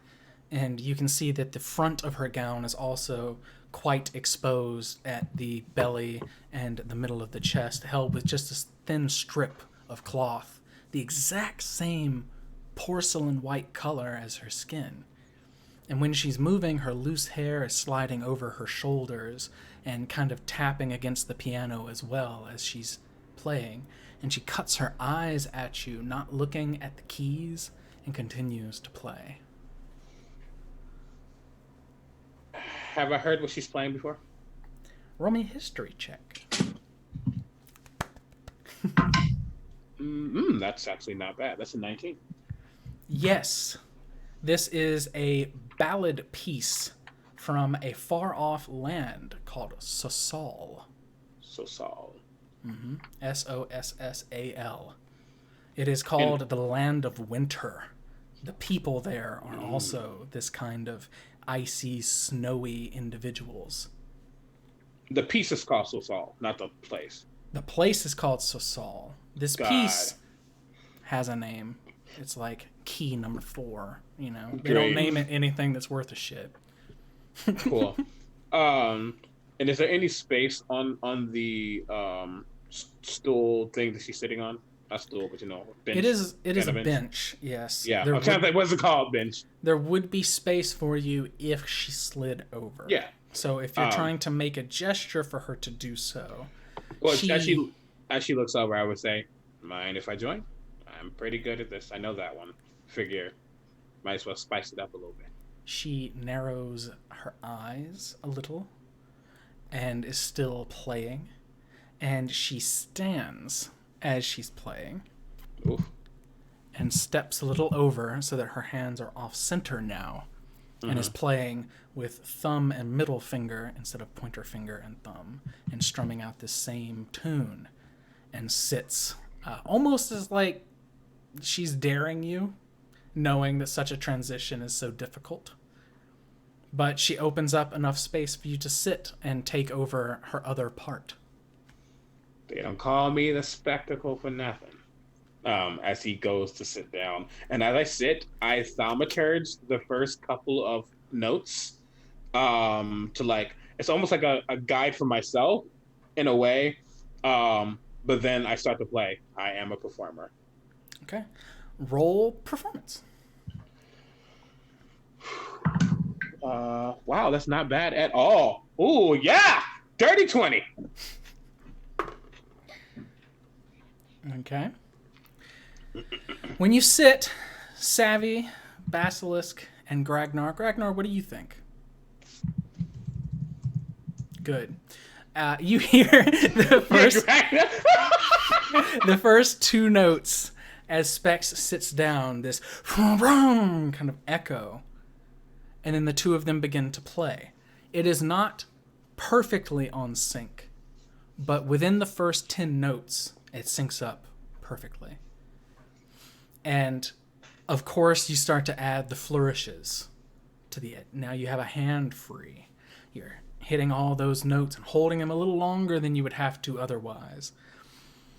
What does it look like when Specs plays? Specs actually, he's playing. Specs has these mannerisms where he's kind of clunky as a Warforged in a way. It's almost like when you look at a dancer who you wouldn't think they're a dancer, they kind of have these very lucid movements that seem like you're good, but often they kind of stiffen up. That's kind of how he is normally, but you start to see as he starts to play, his fingers are splayed perfectly on the keys. He knows exactly where the sharps and the flats are, and his eyes are kind of closing and opening as he starts to play. His eyes actually shift blue. And he becomes almost rigid is the wrong word, but almost just upright and chill. And it's almost like he's in this zone. As if something from his past is starting to appear for just a moment. But yeah, and but he's very chill, very, very stern, almost unmoving, just letting the music go through him or him? Question mark?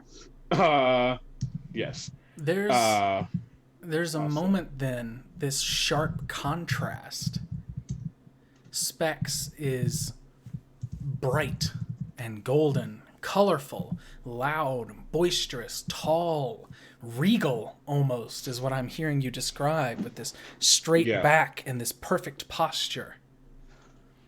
And your fellow is this thin, delicate, porcelain, white woman who's moving so rhythmically to the side and back and forth, as though the music is something that she has to churn into creation.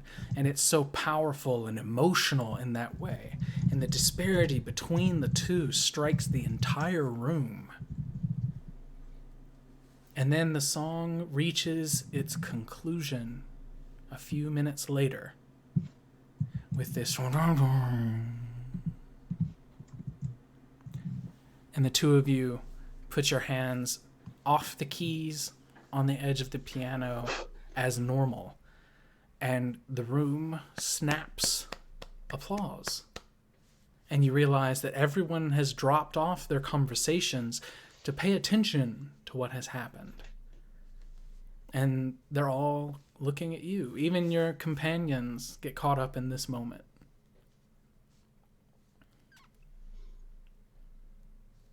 And for a It's second, real good. Specs has not moved. Just kind of staring. His voice is his breathing's almost gruff. Before he kind of looks around, and as he turns, not sure if Gragnar's watching, but as he turns, He's watching. his eyes go from blue back to gold. Oh, that was fun. Thank you. Yeah, I just thought, hi. He's talking to the woman. The woman takes her silken hair and moves it back behind her shoulder and behind her ear, kind of fixing herself after this fervid moment between the two of you. And she says, "You play very well." In this strange kind of soft, drawn-out common. "Where did you learn to play?" I'm gonna be honest with you. I just must always get this stuff. Never really try to learn it, or My dad figure had a small little 10-key piano, so I would do do do do do do do do do. It's very simple. She nods and kind of gently, again, the irises of her eye are stark white. It's almost unsettling.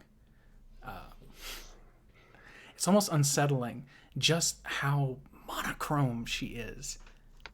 And she nods and she smiles. And when she does, you see for the first time the little bit of pink of her gums around her perfectly white teeth. And she says, "I know this too." Yeah.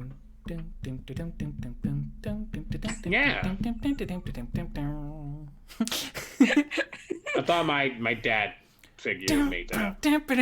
And she just kind of falls into it and starts playing Axel F.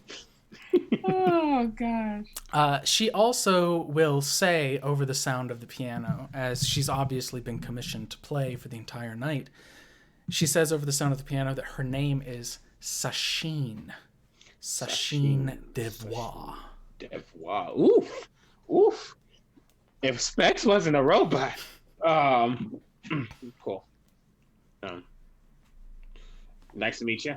I'm Specs. The Spectacle. That's what they call me. Specs works. Spectacle, she says, and lets it kind of linger and nods. And she says, "Thank you for playing," and gives another kind of quick smile. But then you see she does turn back to her job and her music and keeps playing. He just quickly says, if you ever get a break, you can just chat. You seem cool. She nods. She nods kind of in that manner, like two people who rock on guitar and one of them has to leave. They give that that shoulder depth nod. I'm just still going. Yeah, Yep. And then Specs will kind of probably go get a drink that he doesn't really need to drink. Perfect. So that leaves a few minutes for Savvy, Basilisk, and Gragnar. The three of you are here. After the song has ended, it's taken several long minutes. you start to mingle with the crowd and speak with people and get drinks or whatever. So, what are you on the lookout for, you three? What are the three of you doing? I don't know. Are we You see that they're grouped? setting this long table you've seen before. They're setting the table with all the stuff that they need to serve dinner shortly. So you just have like 10, 15 minutes to kind of mingle with people and chit chat. So yeah, I will ask Gragnar and Curious if we are walking together or if we are splitting up. Because I assume that we were all kind of like together for Specs' performance. But then after that, like, are we, ready, break? The tension in my shoulders would slowly be lowering as Specs stops playing the song and resumes his normal demeanor. I don't know.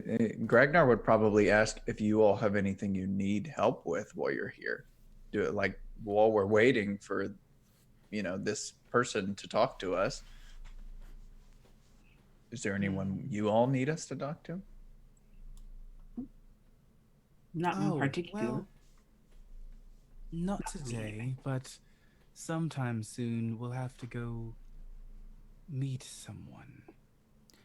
This is a perfect time, you hear from behind the three of you, out of the blue, as Ash has appeared again. To speak with the nobles. Never turn down the opportunity, she says, repeating parrot-like back at you. And when you turn and see her, you see that her hair is brushed, and she's wearing this short little forest green gown that goes down past her knees, and she's like a little drawn up and narrow, kind of the way that she has always been, with her chin kind of down and her shoulders kind of up. But the dress makes her look like a completely different person, and you see that her face is clean for the first time since you met her. She still has that same waxy look with the black around her eyes that looks like a perpetual bruise. Mm-hmm. But past that, she looks very presentable. And she says, I will start with the youngest, as though she's planning a murder. Don't drink too much. That reminds me. She turns no. and trots towards the table to get wine. Great. I think I'll supervise Ash. Supervise. You go. I was just going to say, the three of you, are any of you trying to get information from the gathered nobles? Sure. I'm going to... Basilisk, Yes. this is a skill challenge. All right. Ooh. You can roll me any skill related to charisma. That would be persuasion, deception, all that good stuff. Or insight, intimidation, or anything that you can sell me on to get these people to open up to you in a way that they normally wouldn't, not knowing who you are or if you're trusted. Definitely deception. Perfect. So go ahead and roll it for me. All right. That is a 17 plus 7, so that is 24.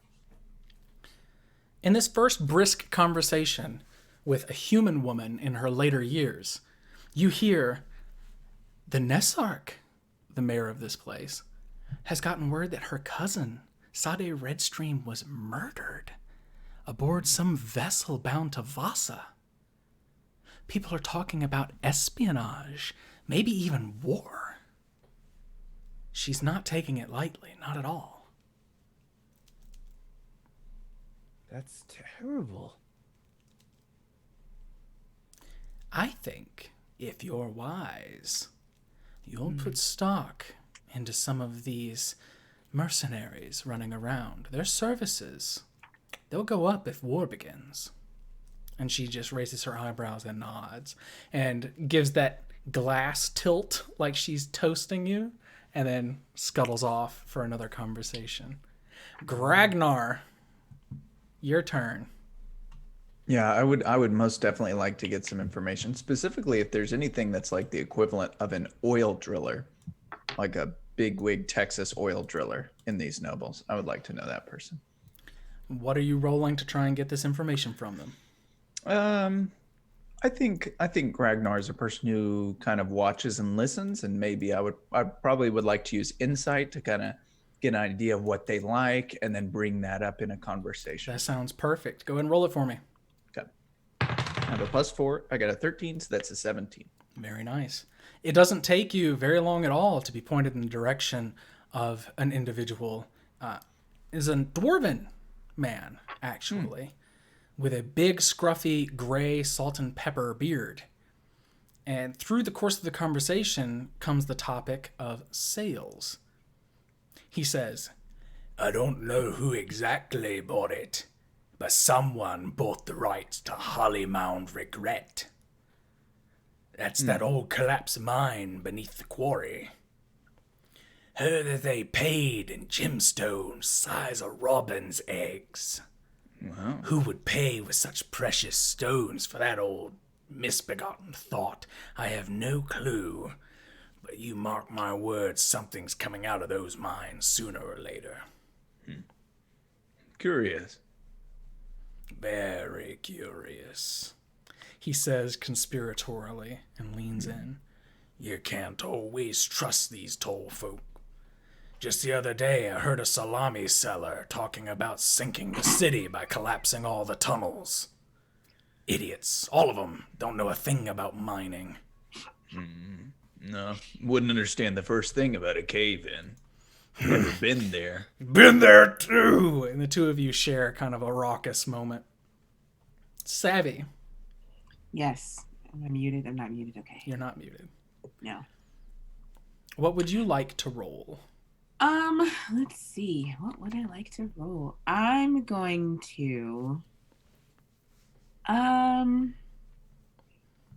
while I'm hobnobbing, I'd like to see if anybody is here kind of not so much under false pretenses, but if there's somebody here who does not look as well off as they claim to be.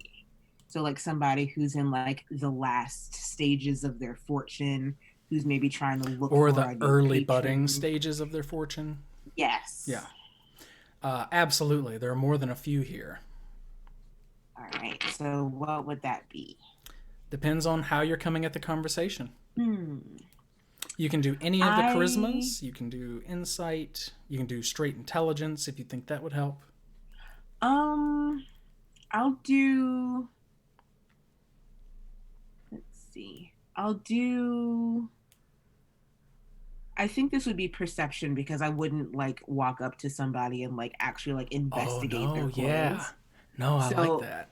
So I'm going to talk to people, and while I'm talking, I'm going to like check out their outfits, like see if they look, brand new or not tailored, or if they, are like 2 years ago fashion, something like that. Perfect.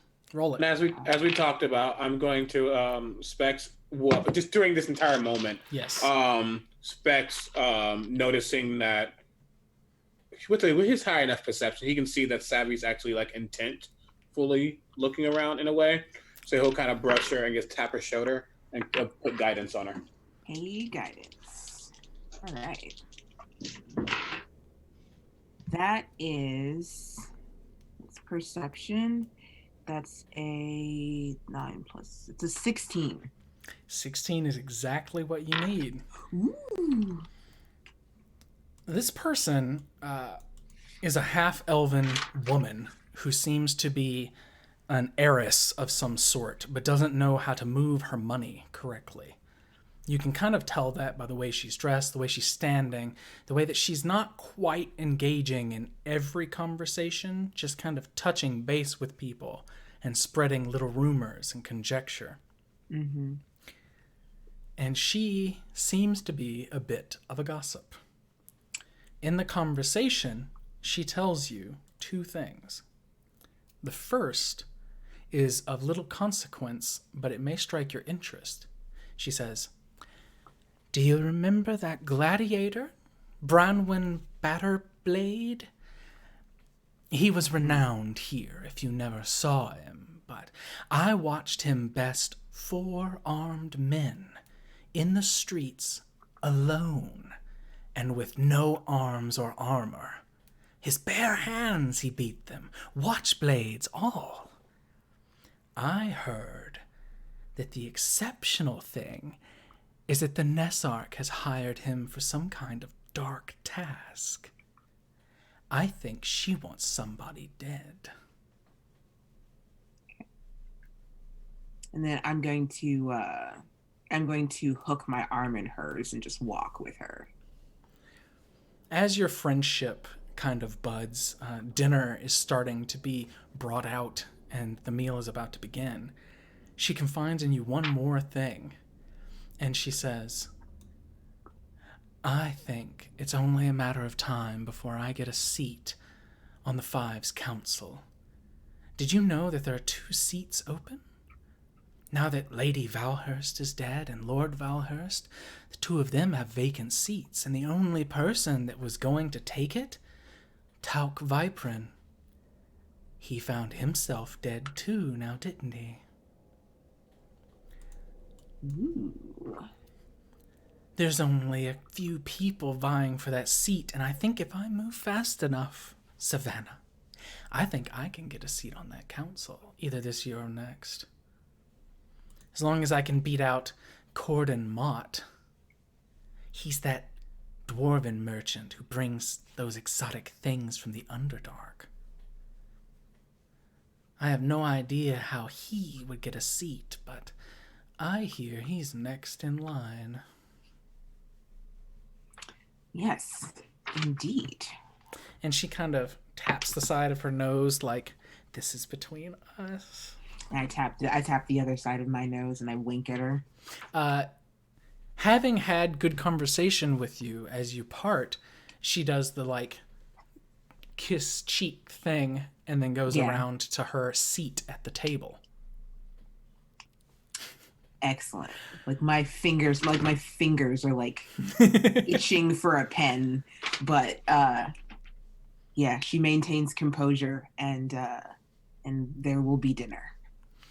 You see, Ash spends most of her time speaking with a short individual, halfling, you would imagine, but they're built very stockily, from good stock, or perhaps they're half human, but this halfling person, they spend a long time talking, and then Ash kind of carumps over and sits down for dinner. Dinner is a long affair with no useful conversation, but all of you are seated very close to Talia Blackbriar, and they do ask you many questions about what happened, about the demon, about the deaths, and every time someone at the table squashes it as it's not good table conversation. Mm-hmm. A few hours pass, 7, 8, 9 courses, each one of them lavish and lush. But when the courses are over and people are departing, many of them deep, deep in their cups, including Ash, who is bubbling through some lobster bisque, half asleep. But Talia gives each of you that knowing gesture to come with her. And when you do, and you enter her study, where she always takes you to speak, assuring you that it's completely safe from prying eyes and prying ears, along comes this halfling. Every time she says that, I look around the room anyway. Yeah. Because you never know. As far as you can tell, nothing here. You can't hear anything outside, including the piano. Okay. You may be under the impression, I'm pretty sure that Specs and Gragnar would be, that this room may actually be warded from outside intrusions of that nature. So it would have to be dispelled first before someone could do that. Nice. The conversation is very quick and almost forced. Like this person doesn't want to speak at all about it, but they have to. Black, moppy hair. This halfling sits in the chair facing you all. And Talia has her hand on his shoulder and says, "Just do it. It's fine. You can trust them." "Fine," he says. "I'm Palak Hollyfin. You probably know me. None of you know him." He says, "I run a consortium here. Something of a big deal. We auction magical wares.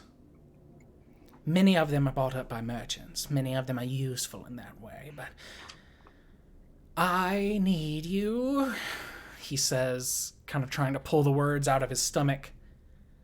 "I need you to steal something for me." He licks his lips.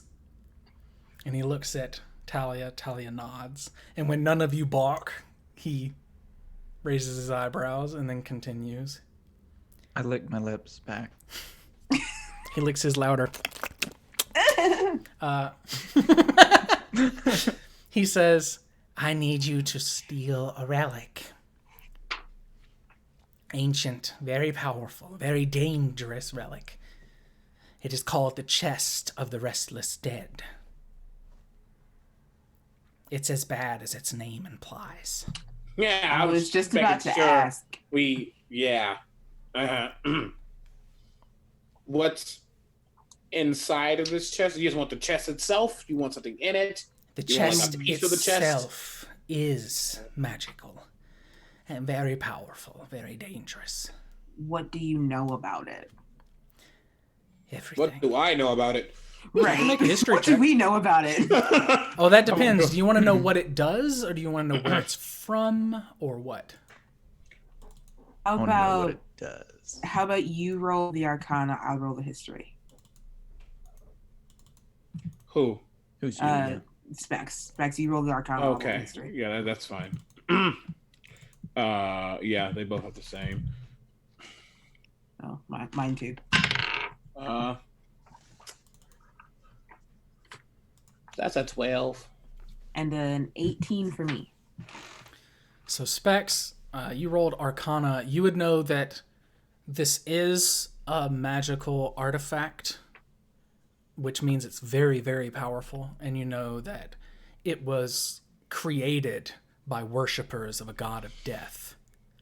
But you don't know what it's supposed to do. I mean, that's not something you normally talk about with relics. They're so gone. There's only one in the entire world. Usually it's not worth researching. But past knowing that it's involving a god of death's incantations, that's all you really know. Savvy, you would know the history of this thing just because it's pretty bad.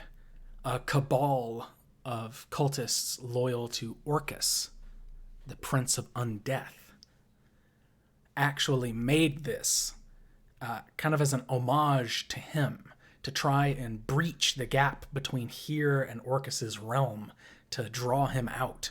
Like, it's this big, powerful thing that they created. But it was a failure. It didn't do what they thought it would do.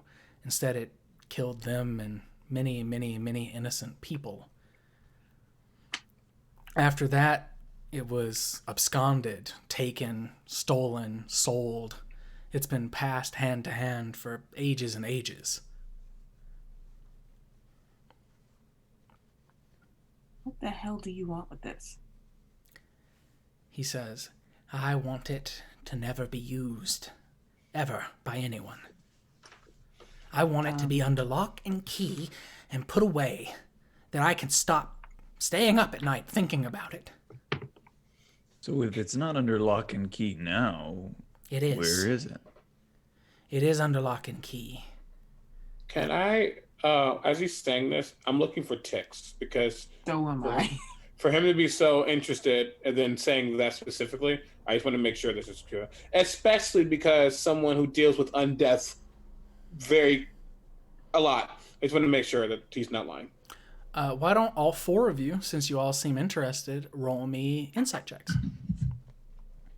Can I guidance myself? Sure. I will. Woohoo! 1. Oh no.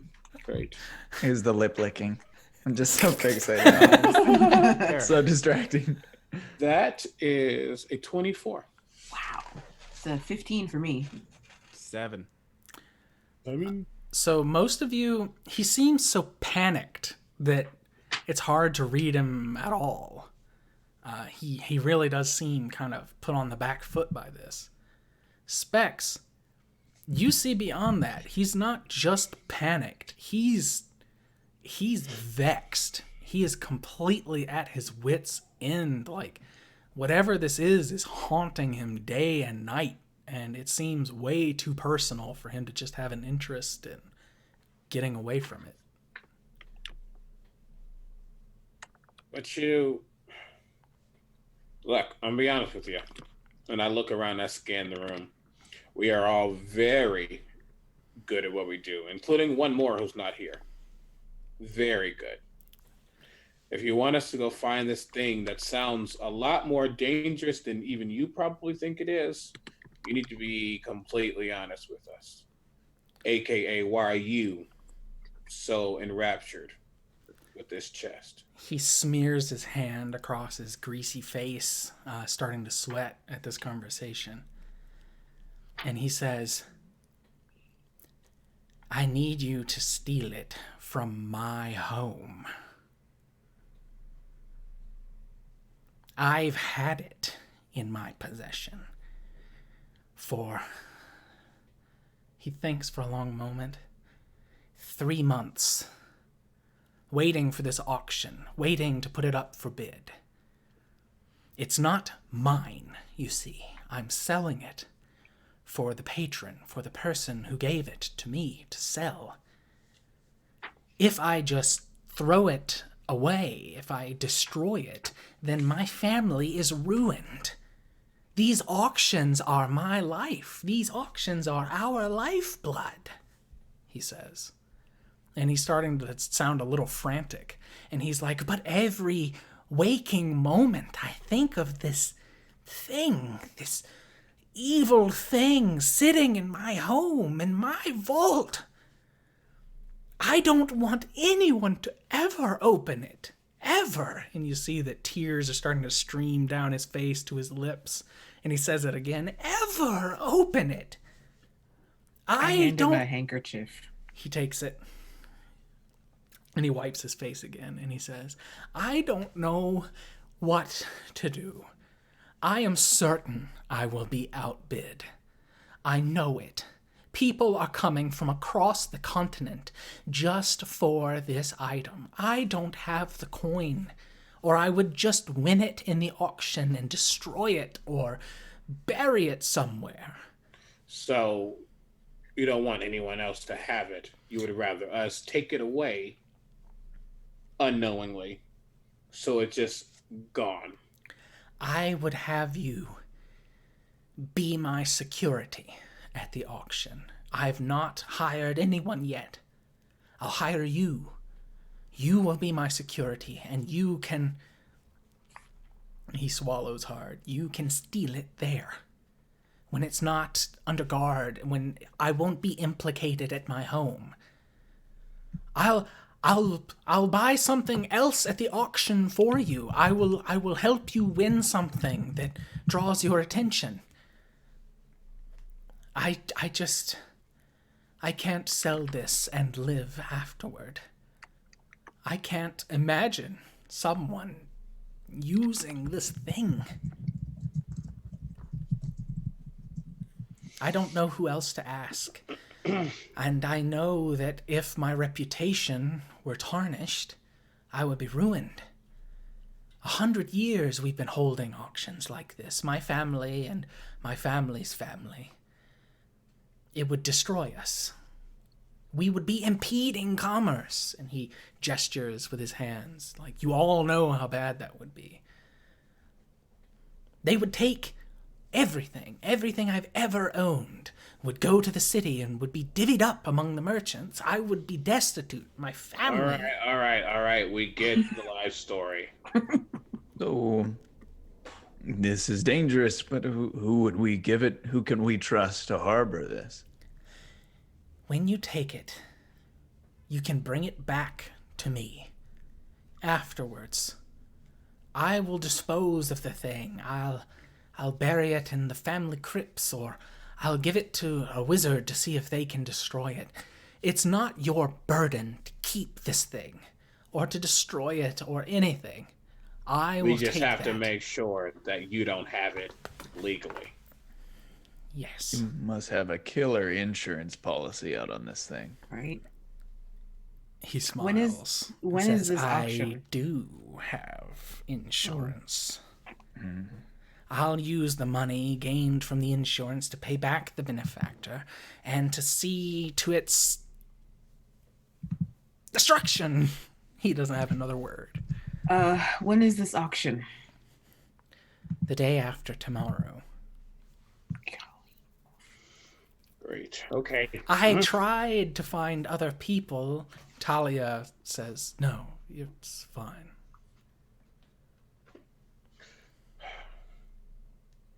Can you do this? She asks. We can do it. Yeah. It's just... Talia, we love you. You're cool. You're awesome. But this is a lot of money. You know that, right? She kind of flattens her brows again and says, which part? I guess what I'm saying is, if this thing is causing issues for them right now, what kind of issues will it cause for them at the auction, whether it's stolen or not? This is a lot more than it seems to be. Palak. And I mean a lot more. And I'm not talking money or people coming to buy it. This doesn't seem like this is going to be an easy thing past the espionage part. Palak kind of hops up and points at you and says, you get it. You get that this thing, it's more than the money it costs me. I don't care about, I'll make more money. I can't live letting this thing find its way into someone else's grip. It would haunt me. I'll pay. I'll get you anything at the auction. Weapons, armor, strange oddities from around the world will be there. Just,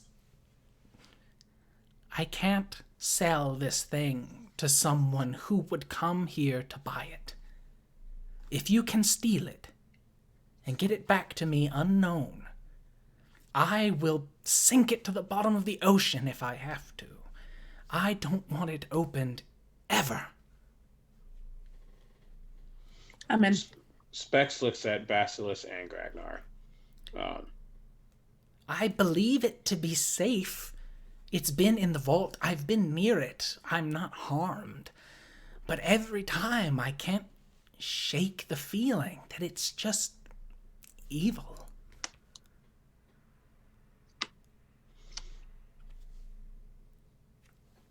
You're muted, Gragnar. I'm muted. I'm busy licking my lips.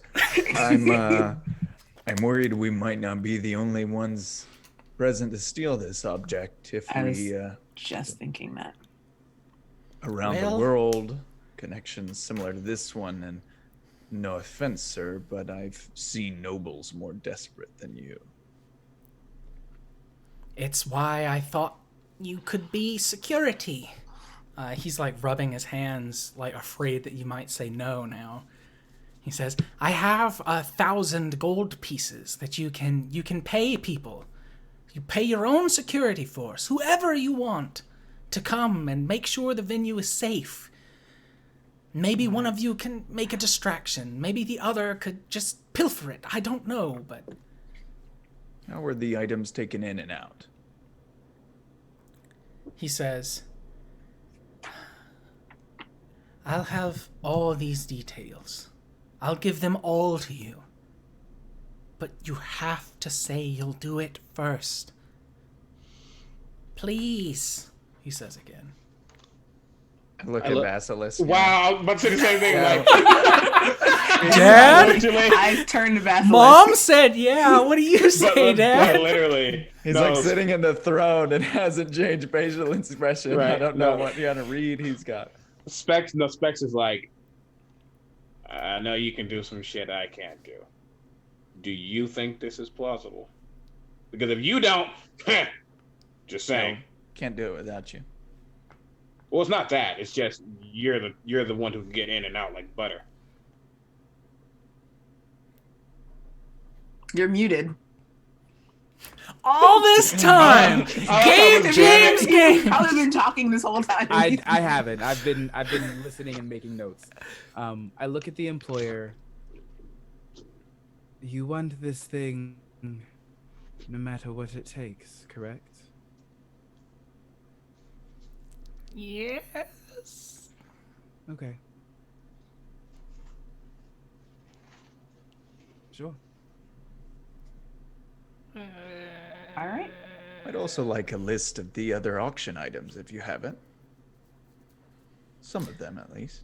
He trundles around the desk and pulls out a piece of parchment. It seems he's familiar with this place, and Thalia is very familiar with him making himself home. He grabs a piece of parchment and a weight, weights down one side, unfurls it, weights down the other, and begins to draw and to write. Between now and next session, I will give you all the details and help you formulate a plot. Wind up in jail or shot. Here we go. Formulate a plot on how you're going to do this heist. But before we leave the little rascals, in the tunnels Oh shit. beneath Wuhan, a watchblade rouses. He opens his eyes, caked with crusty tears. The smell here is unbearable. He looks around, but he can't move. He feels like he's standing, being held in a lover's embrace. But he can't move.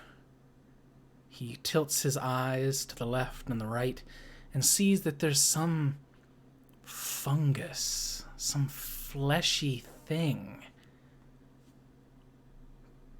holding him to a wall. Stone, smooth, like the tunnels beneath the city, holding him there. He sees that there are two other watchblades here, enshrouded in this growth. In the middle of the room, there is a brazier, maybe a basin, a pool, a thing he's never seen before, casting this sick pink light, moving as though filled with some kind of liquid that pulls away from him and pushes forward. There's movement. He turns his head the little bit that he can. Movement again in the corner of his vision. He turns his head and he can't see it.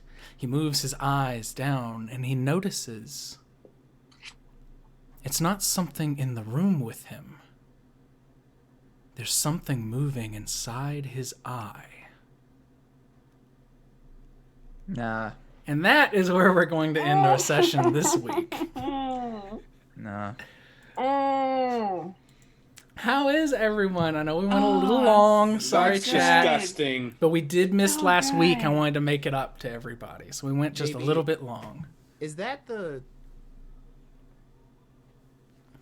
that thing that's moving? Is that related to? I don't know what you're... Never mind. Continue. Okay. Gabe just seemed like, find the stat block that I made in Right. this game. I'm He's paranoid like- now. He's like using the yarn to tie together all the little pegs from stuff There he's is no made. Sylvia.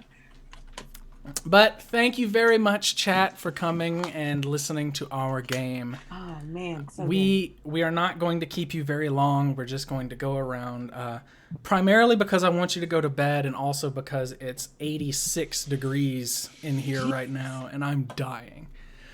Starting off as always with our favorite bard, CB. Where can people find you? Oh, yay. Excuse me. Yeah. Hi, Critical Bard here. Critical Bard across across all social media channels. That's my shtick. I need to actually not screw up on that one. You can find me many places. You know, the Twitch, the Instagrams, even TikTok every now and then. As far as other things I'm doing, you can catch me. What is today? Today is Friday. Okay, great. You can catch me Tuesdays now on twitch.tv/The Onyx Path as I play some Pugmire on Paws and Claws. I have been upgraded to main character. Playing That's a awesome. a Oracle Jackal. He's fun. He's creepy. He's very creepy. On Wednesdays, you can find me on Gabe's channel, twitch.tv/Mythic Grove, as we play Where Roots Remain, which is a very wholesome, loving campaign about the home we live in. And, you know, it's not too much chaos or sadness. Wink. And then you can also find me on Fridays before this game on twitch.tv/Lady Tiefling, not the Lady Tiefling, just Lady Tiefling as we descend into Avernus. Other than that, you can go to quitbar.com and get some merch. Use PayPal because it helps me a lot. And yeah, lots of things happening. And I'm very, very excited for this year. That's it. I'm glad that you're excited for the year. Sometimes it can beat you down in the early months, so having stuff to look forward to is a huge part of it. Justice, hello. Where can people find you? What's going on? Hello. Just released the gold edition of Eberron a few weeks ago. I don't know if you guys got to see it at all. Comicbook.com called it our best box yet. I have it in my closet right over there. Super cool. So working on some projects with them for this coming year, and really excited for those. Beetle and Grimm, by the way. Yes, Yes, Beetle and Beetle and Grimm. Grimm's. Check them Yeah, out. sorry about that. Yeah. And getting ready for GaryCon. Hopefully it's not closed. No, so far. Yeah. Let's the all- attendance is much less than Emerald City. Yeah, Emerald let's City, I all think, is just like- be tentative and understanding. Yeah. I would really like to talk about that when I do my outro. Just Yeah. like to touch base Yeah. with everyone. Sounds But, good. So getting ready for that at the end of the month, and yeah, just working on writing and blogs and stuff like that. That's it. Latia? Big yawn? Big yawn. I am Latia at the Lady Tiefling across all social medias. I was at C2E2 this past weekend. If I saw you, awesome. If I didn't see you, I'm so sorry. But you can catch me on Sundays now as a cast member of Rivals of Waterdeep at twitch.tv/DND. My debut episode will be airing this coming Sunday. It was filmed at C2E2. So, and I'll be in chat. So if you're free, come and watch that and chat with us while we talk about it and watch it and stuff. Aside from here, I also plan to be at GaryCon, pending. But, you know, everybody is aware and we're all taking precautions and trying to stay safe, and hopefully it still happens, but I will completely understand if it doesn't. And aside from that, you can find me online. I'm everywhere. Extremely. Connected. Gabe. Hi, I'm Gabe James Games, Twitch, Twitter, and pretty much most other places of social media. You can find me this Monday on the Onyx Path for the finale of a Seattle by Streetlight game. Not Wednesday on the Encounter this week, but next Wednesday. I don't know what else. Oh well, I'll figure it out later. Staying very productive. Finally getting back into my voiceover work. I recorded for two projects this past week, and sending out invoices was one of the most satisfying things I've done all week, because then I'm like, oh my god, I'm not broke again. Oh my god, I'm getting paid. Yeah. I just had an invoice filled today. I get you. Yeah. Other than that, working on a couple small projects. I accidentally started writing a superhero game system, and now I'm talking to a publisher about it, which is exciting, but also what the fuck's happening? Yeah, I don't know. But staying busy in the best possible way. so sorry that Liz couldn't be here. She got the con crud, but be sure to go say hello and that you love her at Raptor Handed. She'd get a huge kick out of that, and especially because she feels so bad about not being here. So please just go say hello to her. Speaking as your internet father, please do not blame any of your favorite creatives for not going somewhere. It's just something that we all have to kind of get with. You know, the idea of going to these conventions is always fantastic for everyone that gets invited, but it's different when you are expected to shake hands and hug and talk to 1,000 people. So if you don't see your favorite creatives at these conventions, just reach out to them on Twitter, say that you're sorry they couldn't make it, show them some love, and let it go.